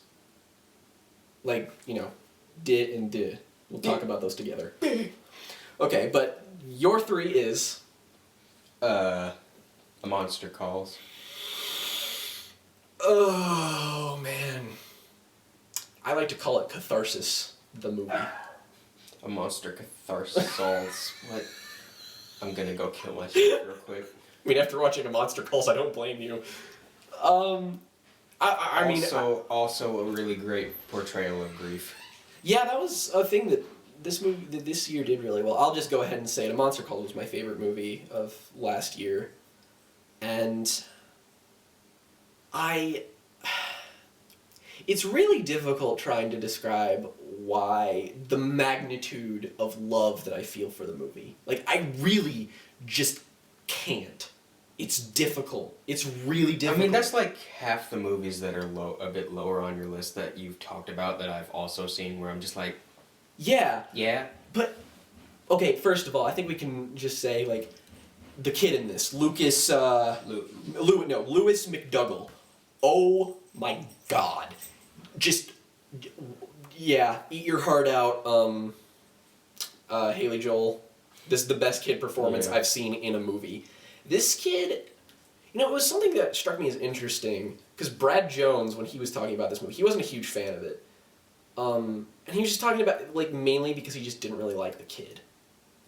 He just kind of said that he was too whiny. What? Like, well, that's the thing, and then he just kind of like had too much of like a temper issue. But here's the thing: I feel like he probably just hasn't gone through that at that age, because as somebody who's like, you know, my obviously like my mom didn't die at a young age. I mean, my mom's in the other room right now. But like as someone who's gone through shit when he is that kid's age, that's how that happens. Like, I felt like that kid. Hell, I feel like that kid now, sometimes. And it's just, it's honestly, I love that movie because it's simple. All of these other movies that I think I loved this year were because they had a lot of complexity to them, and they handled them well. A Monster Calls is just good because it just handles everything nicely.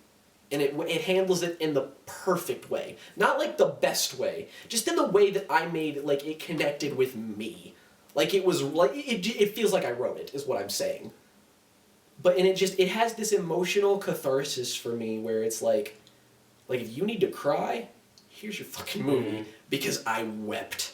Like, the last 40 minutes of this movie, I wept. I didn't cry during Manchester by the Sea. I wept like a tiny bitch. Yep. Monster Calls like. Like, I don't know how you can see it and not. Anyway, emotions. Thank you, David. Liam Neeson, Yeah. he's great. Mm-hmm. Like, voice performances are something that's always taken for granted. He is really good in Like the this. CGI on the monster is just like It will hold up best forever. ever. Best ever. Hold up for like it. Like you're gonna watch that like you watch Jurassic Park now. Yeah, on a technical level, it's perfect. Got the storytelling sequence. Just I want. Oh. It reminded me a lot of like Monster Calls most comparably is Pan's Labyrinth. Like, that's the movie that it is closest to. It has this It also dark, real, unconventional fairy tale about children having to cope with things that are beyond yeah, their it grasp. also really evokes a lot of the same feelings as the later Harry Potter movies. Yeah, mainly about childhood being like being sucked out of people, like kids who have to go through things that forces them to grow up very quickly.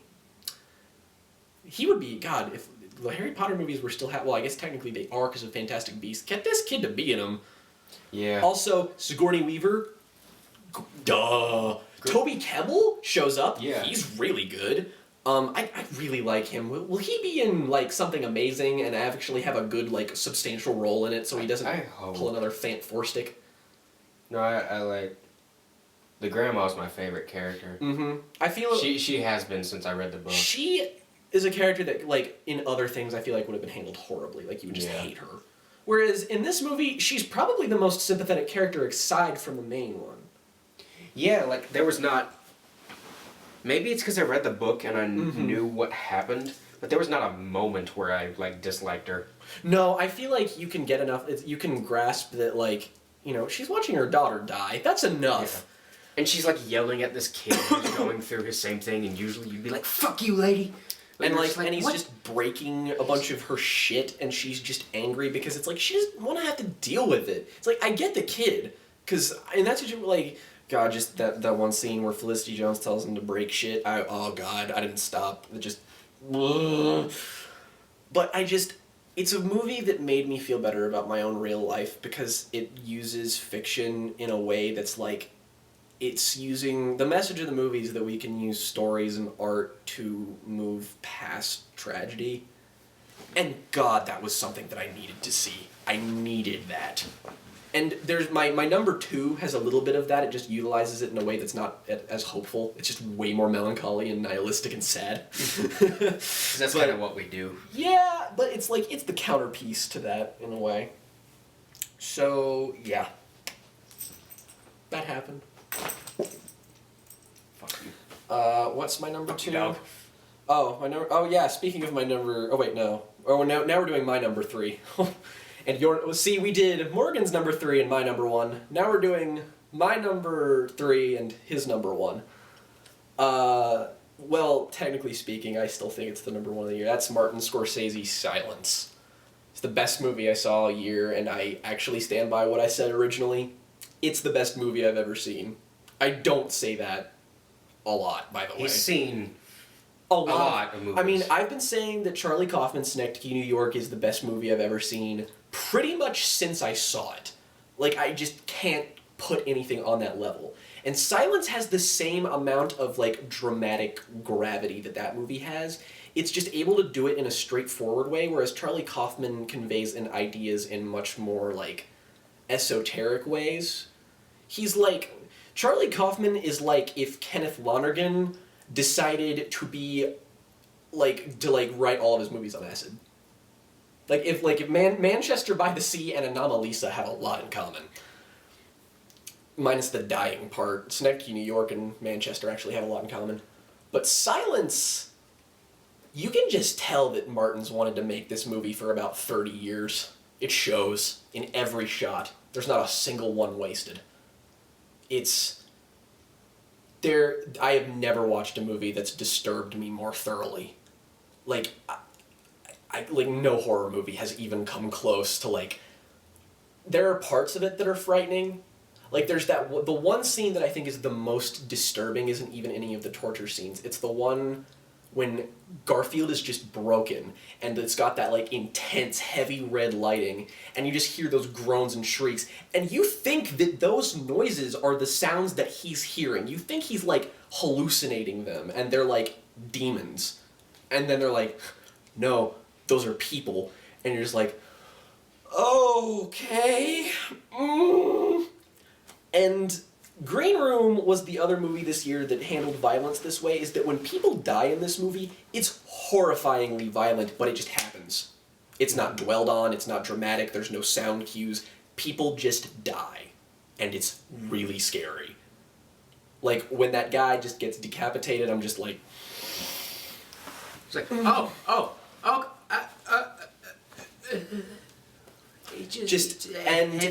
Andrew Garfield delivers not only a better performance than when he was in Hacksaw Ridge, which was a great performance. He delivers the best performance of probably last year upside there with Lewis.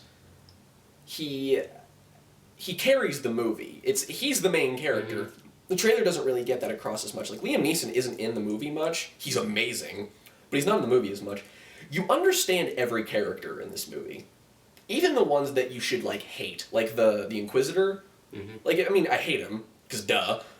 But at the same time, he explains, like, you know, the Jesuit priest coming in and converting everybody, and it's just like, so this is the only thing that we can do. It's just like, well, why are you killing these people? Because you're converting them. It's just like, well, you don't have to kill them. Well, you don't have to convert them. So it's like, shit. You're just there. Fuck you, old man. Yeah, and they're there, and it's like, they don't paint them in a way that's, like, over-the-top villainous, like, they enjoy it. But the way they portrayed the main Inquisitor as a guy who's just kind of laughs at everything, like, he's seen so much shit, how can he not? Like, at that point, you're just kind of like, oh my god. It's, if you are a person who, even if you're not a deeply, like, faithful or religious person, this movie will fuck you up. It's perfectly geared to somebody like me, who's very, on and off with it. And I think for you, who's somebody who's very on with it, it's still very... It's geared toward everybody. That being said, I will never watch it again. I can't do that again to myself. I actually probably watch it again. I've been meaning to. I won't watch it again for, like, years. Because I just can't do... Because I just left that movie feeling empty. I didn't feel sad. I didn't feel scared.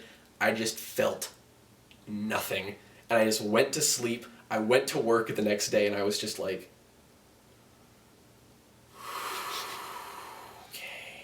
You know how Monster calls this catharsis, the movie? Mm-hmm. This is like nihilism, the movie. Mm-hmm. It's like nothing is good. It's nothing is good, nothing is bad, nothing's worth being good. Nothing is worth your care. You just sort of... Like, it's... I'd also say, on an objective basis, it's not my favorite. Well, no, actually, it is my... It's not my favorite because I don't enjoy watching it, but it's Scorsese's best movie, I'd say. And again, that's nothing I say, like, he is the best director that is alive right now. Bar none. He doesn't know how to make a bad movie. Like, his worst movie, in my opinion, is The Aviator, and The Aviator's a really fucking good movie. But, like, he's one of the few directors who can solely take on projects that are based off of something else, and it loses nothing. Because I feel like a lot of the times when movies are made, like biopics, they kind of lose something in the sense that they're tethered to real life. Like, they can't do much other than be what they already are. Scorsese just does it in a transcendent way. He just makes it, and it's like this, you can tell it's an artist's vision. And just, like, dude, can you imagine reading this as a novel? I'd like to. Holy shit, I don't think I could do it. Like, it's based on a book by Shisaku Endo. Mm-hmm. I've been meaning to pick it up. And just... I just couldn't... I mean, technically, what else can I say other than it's acted perfectly by everyone. It's shot in, like... Like, goddamn, did it earn that Best Cinematography nominee. The fact that it's not nominated for Best Picture makes me, like, livid just because of how... Like, Joe Hill actually tweeted about that. He was just like, it is embarrassing that Silence got shut out like this. And I'm like, you know, the Academy sucks Martin Scorsese's dick, like, for Wolf of Wall Street, but not this? Like, really? Like, I don't dislike Wolf of Wall Street, but, like, it's not even in the same league. Like, not even close. What the fuck? Where the fuck is going? Can't talk anymore. Like, honest to God, like, I can't even say I recommend watching this movie unless you are, like, an incredibly emotionally unless you have a lot of emotional solidarity, don't watch it. I'm dead serious. Like, if you think that things are, like, it's not, like, the gore in it, like, it's not even as gory as, like, Green Room. No, there's like one scene with like. There's just, this is the way that torture should be utilized in every movie. It's not like fucking Eli Roth and Hostel when, like when the most horrible things ever are just, like, people playing with silly putty. That's what it looks like. Whereas, like, you know, when somebody gets hit... Fuck Eli Roth. when somebody gets, like, sliced with a sword in any other movie, it's just like, oh shit, that guy died. And this, you're like, oh shit, that guy died. Like he is Like, not. he is not living anymore. That's his head, It used to be onto his body. and now it's here.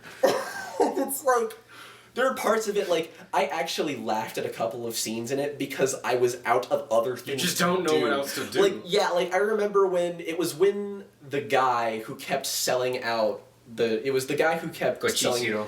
Yeah, he just keeps coming back, and, like, the last time he came back, I was just like, oh my god. the fuck? Come on, man. I'm like, you're dead now. They're all dead. He's just like. And then, the worst part about it is that it actually happened.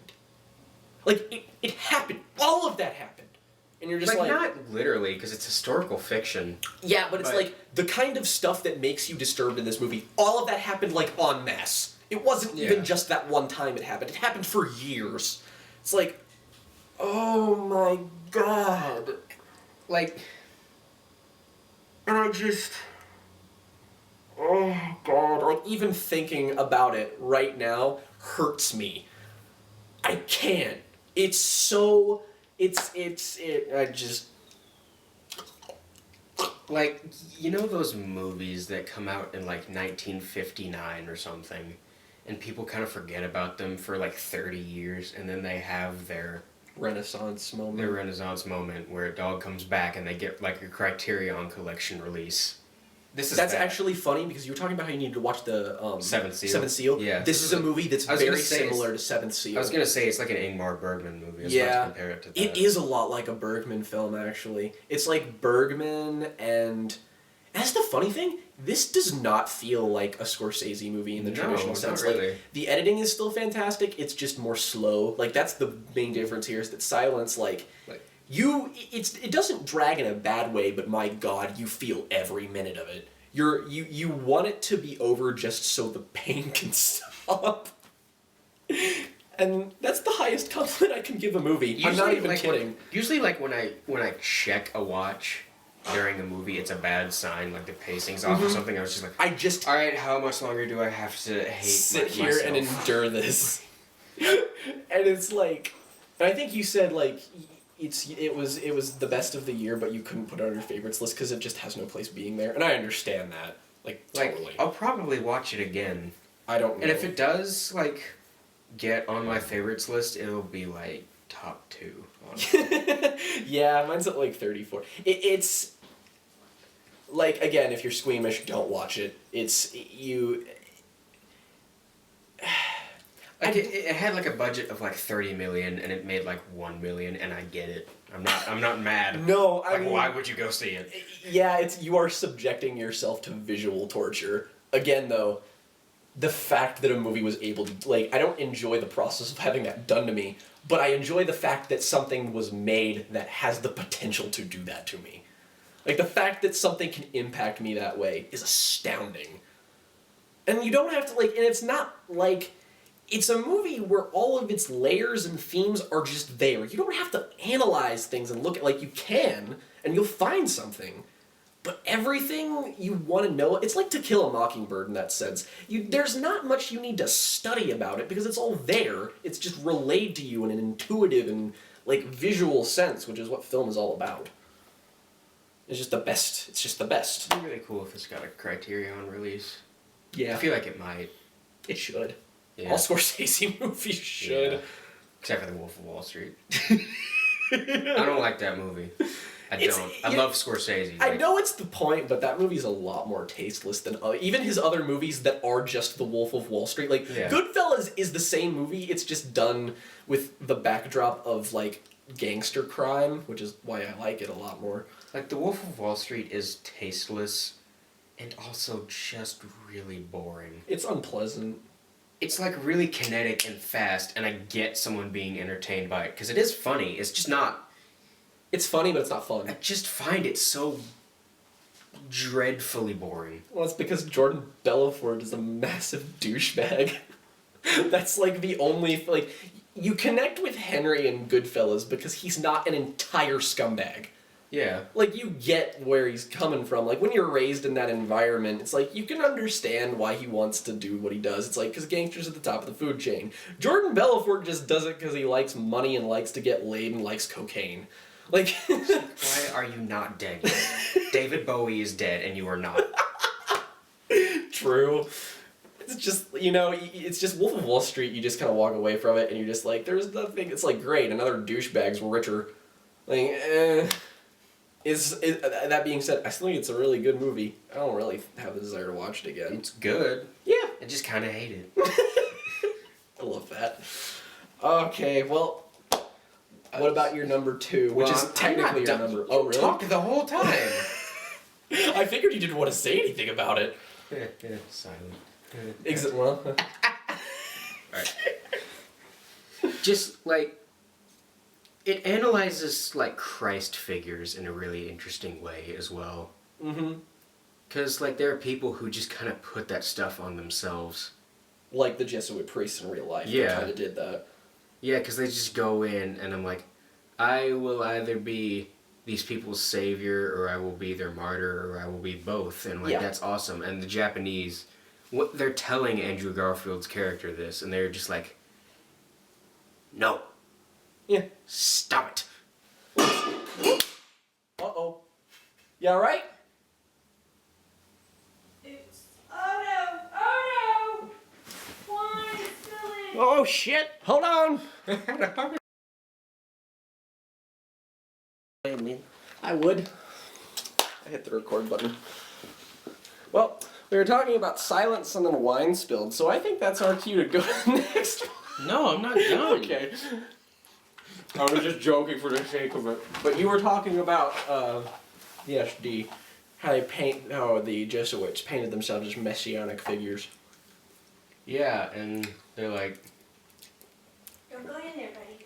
and the Japanese were just like, no, you're stupid. Like, And why are you trying to do this to our people? You get to the point where it's just like, yes, they shouldn't kill them for that reason, but at the same time, it's like both sides are at fault. It's like, nobody's right because both of them are wrong. Yeah. And I think, like, my favorite thing about the story is just he just gives up. Mm-hmm. Like, what else can he do except die? Yeah, I was gonna. It's very similar to Manchester in that regard, where it's just like, how can you move on from that? Like after seeing poor Adam Driver, my heart.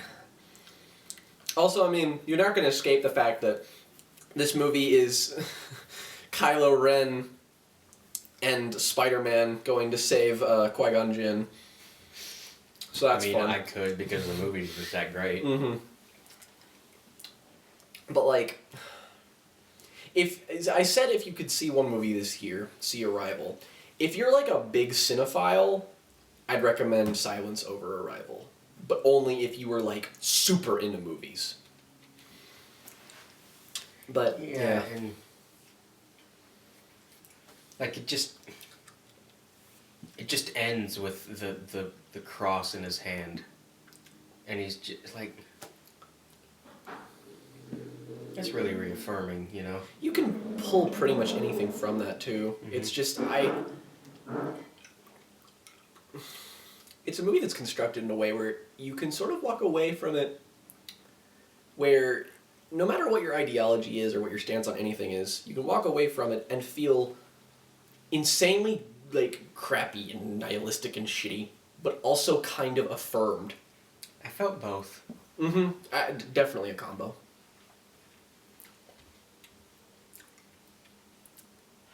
I don't really know what else to say about it. Well, it's just, I mean, that one line he has in the trailer of just him questioning whether or not he's praying to silence, that's the movie in a nutshell. Like, that's that one shot of him when he looks at himself in the reflection and he sees, like, he sees the face of, actually, I thought it was Jesus, but apparently it looks like it's St. Peter. It's the Apostle Paul. Oh, it's Paul. Well, that shot, probably my favorite shot of anything like this year, and he just starts, like, laughing and you're like, oh, God. Like, That's up there in, like, in terms of Scorsese performances, that's, like, up there with De Niro in Taxi Driver and Mhm. De Niro in Raging Bull. I was about to say De Niro in all of them. Yeah, like Garfield has proven beyond the shadow of a doubt that he's not only a good actor, but like one of the greats. Like he will have a career of like I have a strong desire to see 99 Homes now just because he's in it. God, fuck Spider-Man. I hate it because they totally misused him and Dane DeHaan. Mhm. Makes me so angry. And Jamie Foxx. And Paul Giamatti. Damn it!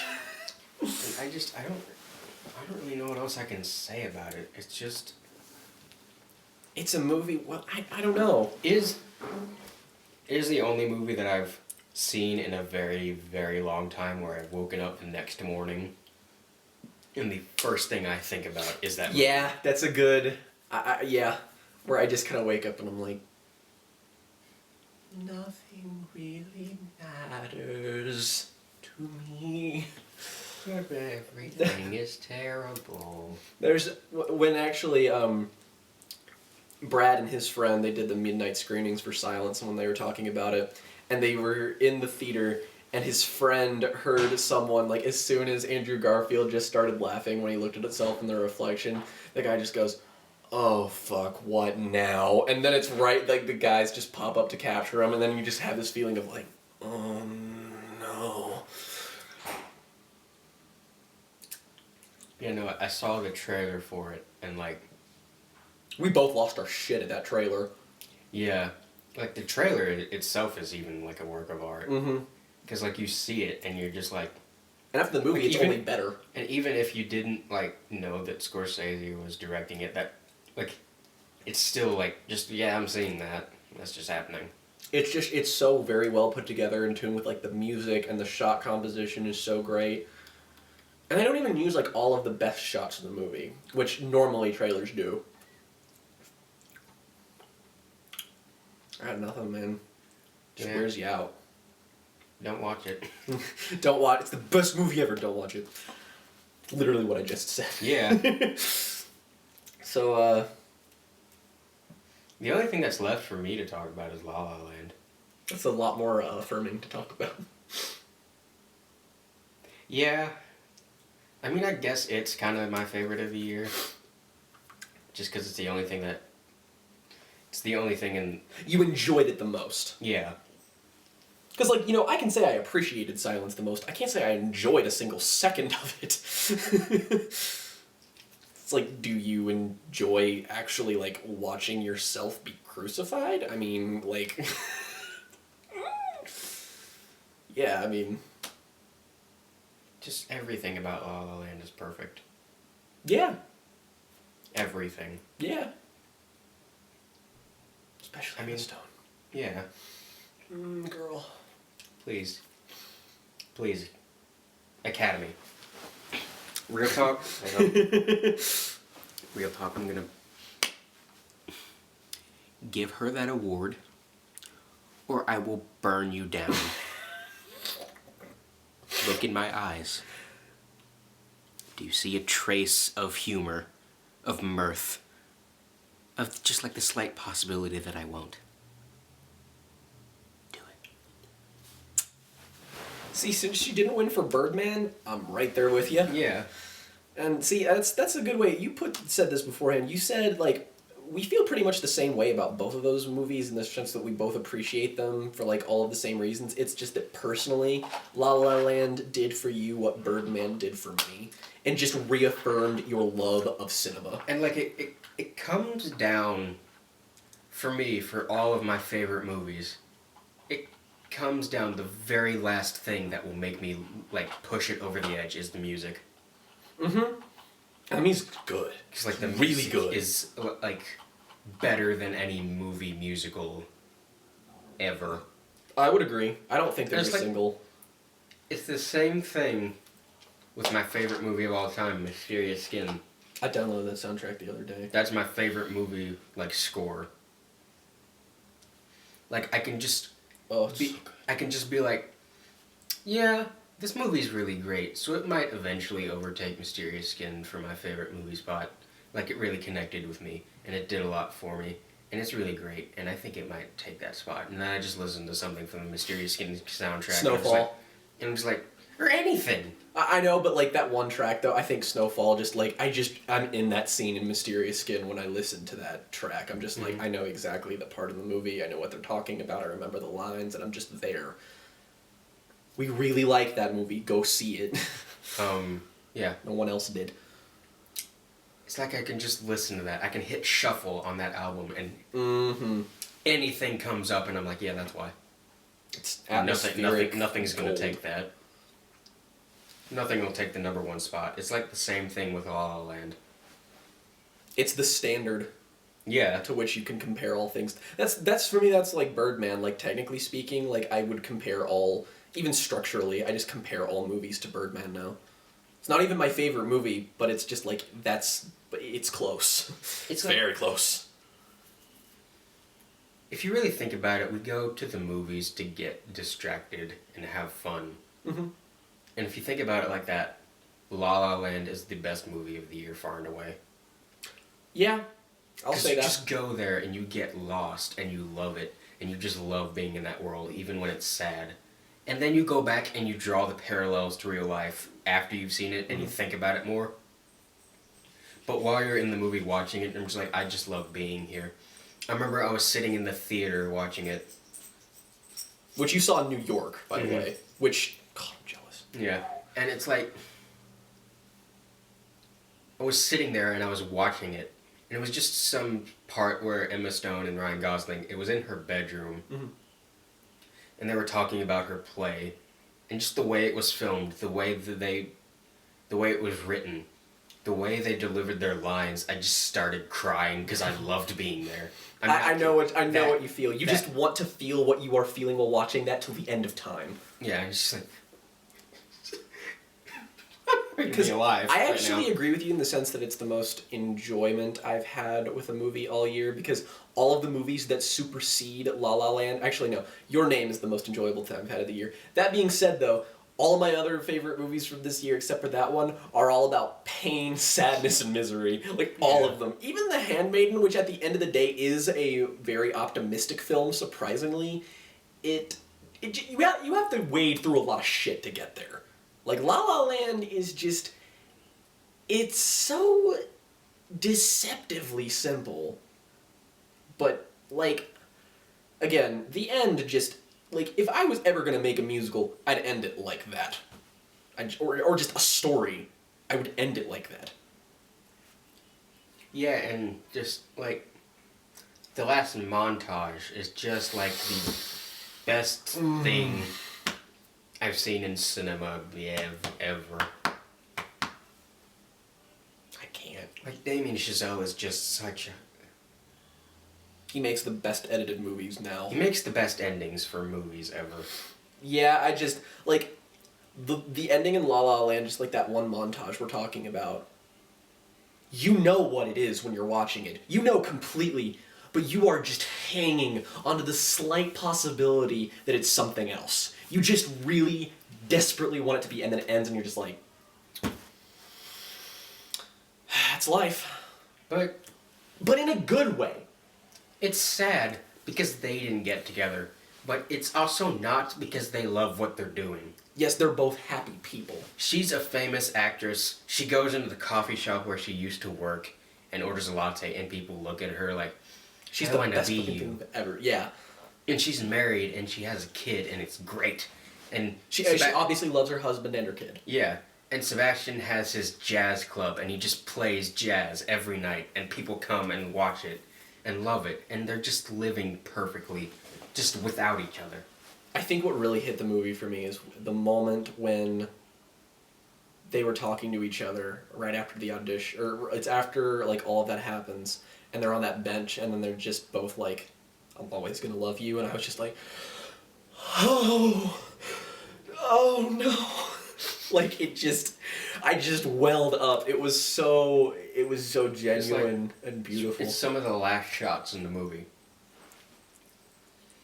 And like, it's after the montage and Mia is leaving the club with her husband. Mhm. And she just turns Looks back, back. and they just nod at each other. And Yep. I was just like,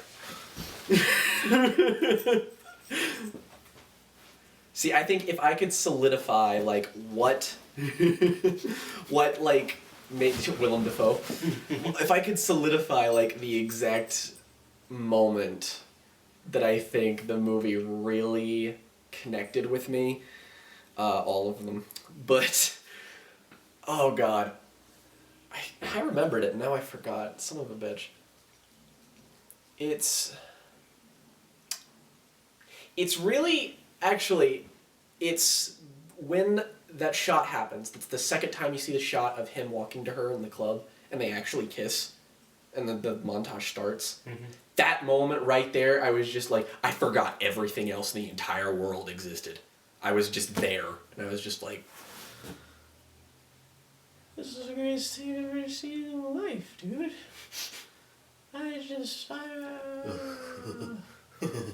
And I'm sure, honestly, this is cool. I'm gonna watch it. Save that for later.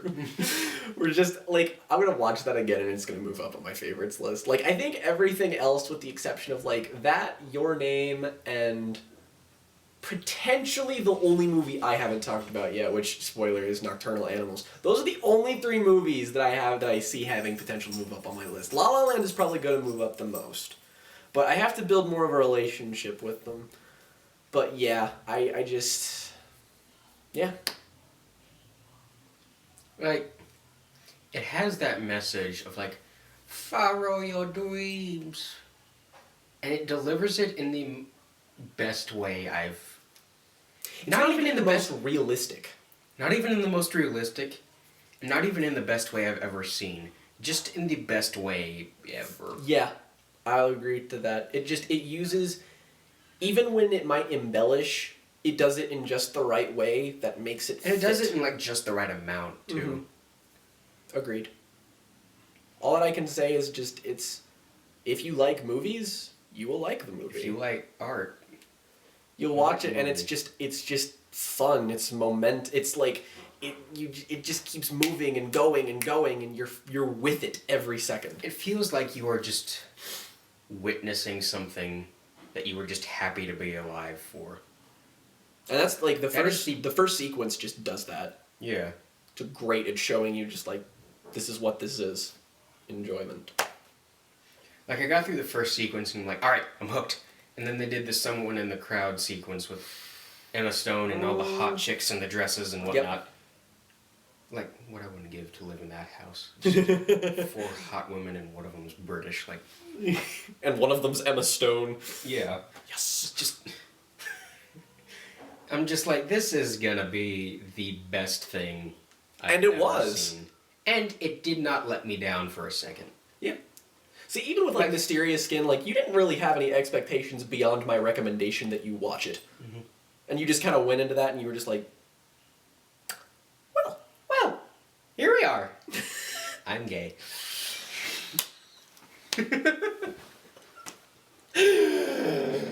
whoo.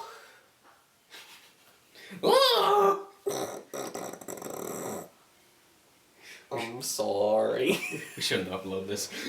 No. No. Okay, to cut this short because we have to do other things, the only movie I haven't talked about is Nocturnal Animals. It's my number 2. Monster Calls was my number 1. That's the only movie that I have seen that's on your list that just kind of... Yeah, if I could describe... The ending of Nocturnal Animals just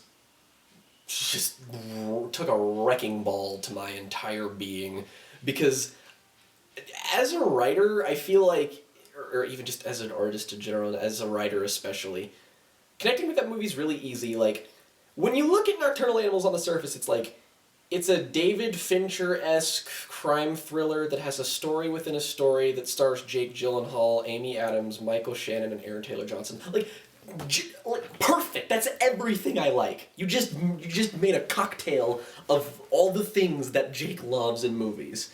It's like you sprint in some Gone Girl and you put in a little bit of like David Lynch, but you also put in a little bit of like Spike Jonze, and then it's just like, and then it's just there.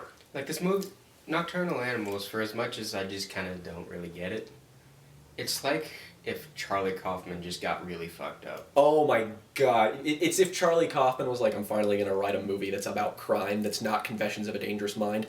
But like, it just, everything about that movie, like, emotionally hit me right where I was supposed to, or just the ending especially, I feel like, connected with me. It sold me. I was just like, this is either going to be how the movie drops me or keeps me, and it kept me. It's directed divinely. Tom Ford, in terms of visuals, is a masterclass director. Like, it baffles me that he was like a fashion designer and then was just like, I'm just gonna make movies, and then he made a Single Man, and it was just like, that was actually really, really fucking good. What's this next movie? It's this. And then it's just like, oh, that's actually just one of the best movies I've ever seen in my life. And there are some scenes that you watch and it's like the interstate sequence, which is like silence, but in for like 5 minutes. And that is the longest 5 minutes. This is just the worst thing I've ever seen. Yeah, like, just Aaron Taylor Johnson earned that Golden Globe, and if Michael Shannon earned that Oscar nomination, the fact that Gyllenhaal didn't get nominated for either of those things is completely beyond me, but whatever. But just, if I had to pick something in my life that was just like, this is the thing I want to make 20 years from now. I want to make this, I want this story. But I made it. Alright, if you do it, you have to promise me something. You make it an hour longer and you flesh it all out. Flesh it Because out? I feel like, I think my biggest problem with it, Nocturnal Animals. I thought you were saying Nick Thompson. I was like, who's that? I don't know. I don't know. Also, Jenna Malone's in it for like 3 seconds, so that was cute. That pisses me off. Why is she just not in movies for some reason? She's just like, I'm in the Neon Demon for like 7 minutes, and then she's in this for like 1. And then I bleed out my vagina. Neon Demon's weird. Shocking. I finally pinpointed my problem with Nocturnal Animals. Pimp point. Shut up! I wasn't gonna acknowledge Go it, ahead. just for the sake of finishing a thought. Can we do that? Can I finish? Oh, we need to learn to talk, right? Anywho. Yeah, my problem with Nocturnal Animals is that it feels like the studio took a, no it doesn't, I said that wrong. The studio did nothing to it. It Yeah, feels like the it's- director cut way too much. Interesting. I don't really think I understand that. It feels like nothing is fleshed out. Yeah, I can't quite. Cause like he... Anyway. Yeah, I'm still not quite What were we talking about? Still not- Nightcrawler? Still not quite over Jane Gyllenhaal. Yeah, Tony Hastings, I feel like there should have been scenes of him, like, dealing with it in some way. And there should have been scenes of, like, Edward and Susan. Mm-hmm. There should have been scenes, like Gone Girl-esque scenes of their relationship kind of falling apart. Not a lot, just like 1 or 2. I think we had that, though. No. Yeah, When? Well, there were definitely the scenes where she was arguing, like, she was basically, like, at the beginning of their relationship, not the movie, but she was talking about how, you know, she wasn't going to be like her mom and, you know, be all judgmental of people who are, like, in different social classes and, you know, have the whole steady job thing. And then she slowly turns into that and criticizes him for it, and, like, he takes it way more personally because for her, when she starts talking about his book, she does it from a sense of just like, I just wasn't really a fan of what you wrote. And then he's like, yeah, but what I wrote's a part of me. So are you saying you don't like what I wrote, or are you saying you don't like me? And then she slowly like turns into her mom in the sense like, well, get a fucking job. I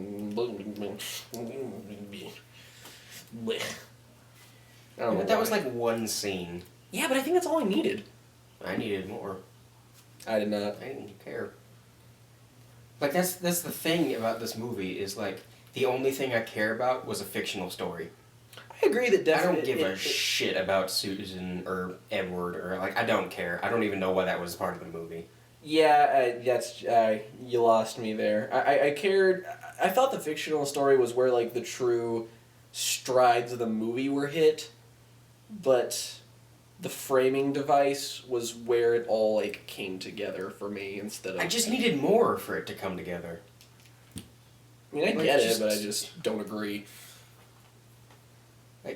If this was like, if they just spent all the time in the movie fleshing out what happened to Tony and his family, this would be like number 3 of the year for me. Like if this was just a simple Saulnier-esque vision of like rape and then revenge or whatever, this would have been like number 3 because it was masterfully done in that section. And like I liked Michael Shannon's performance. His character was just like, I'm dying, kill him. I'm like, what? What the fuck? I don't care. I mean, I can get it. I mean, it's just like at that point you're just kind of like, fuck it. Who even really cares? That's the thing. I just didn't care about anyone or anything that happened. Like beyond the interstate, like when their car breaks down. Yeah. Beyond that, I just don't fucking care. I did. So. No, I feel like I'm pissing him off, and he's just not saying it. No, you're not. I just can't, there's no like rebuttal I can make. It's just Yeah. you liked it and you didn't like it and I did. That's the only Yeah, I thing. liked it pretty well. You get your best film. 6 out of 10. I mean, it was still in my honorable mentions Yeah. because I respect it more than I actually like it. I think that's like most of my favorite movies that aren't your favorite movies. That's like your attitude towards most of them. It was like, Old Boy, City of God, Nocturnal Animals. I think you all kind of have that sort of like, I distance myself from it and respect it, but yeah, it's good. Shoo! Just be Boom Howard. Boom Howard, yes. I didn't interpret it as Boom Howard. I just thought you Soulja Boy'd that one part of the song. Alright, we're done. Superman at all.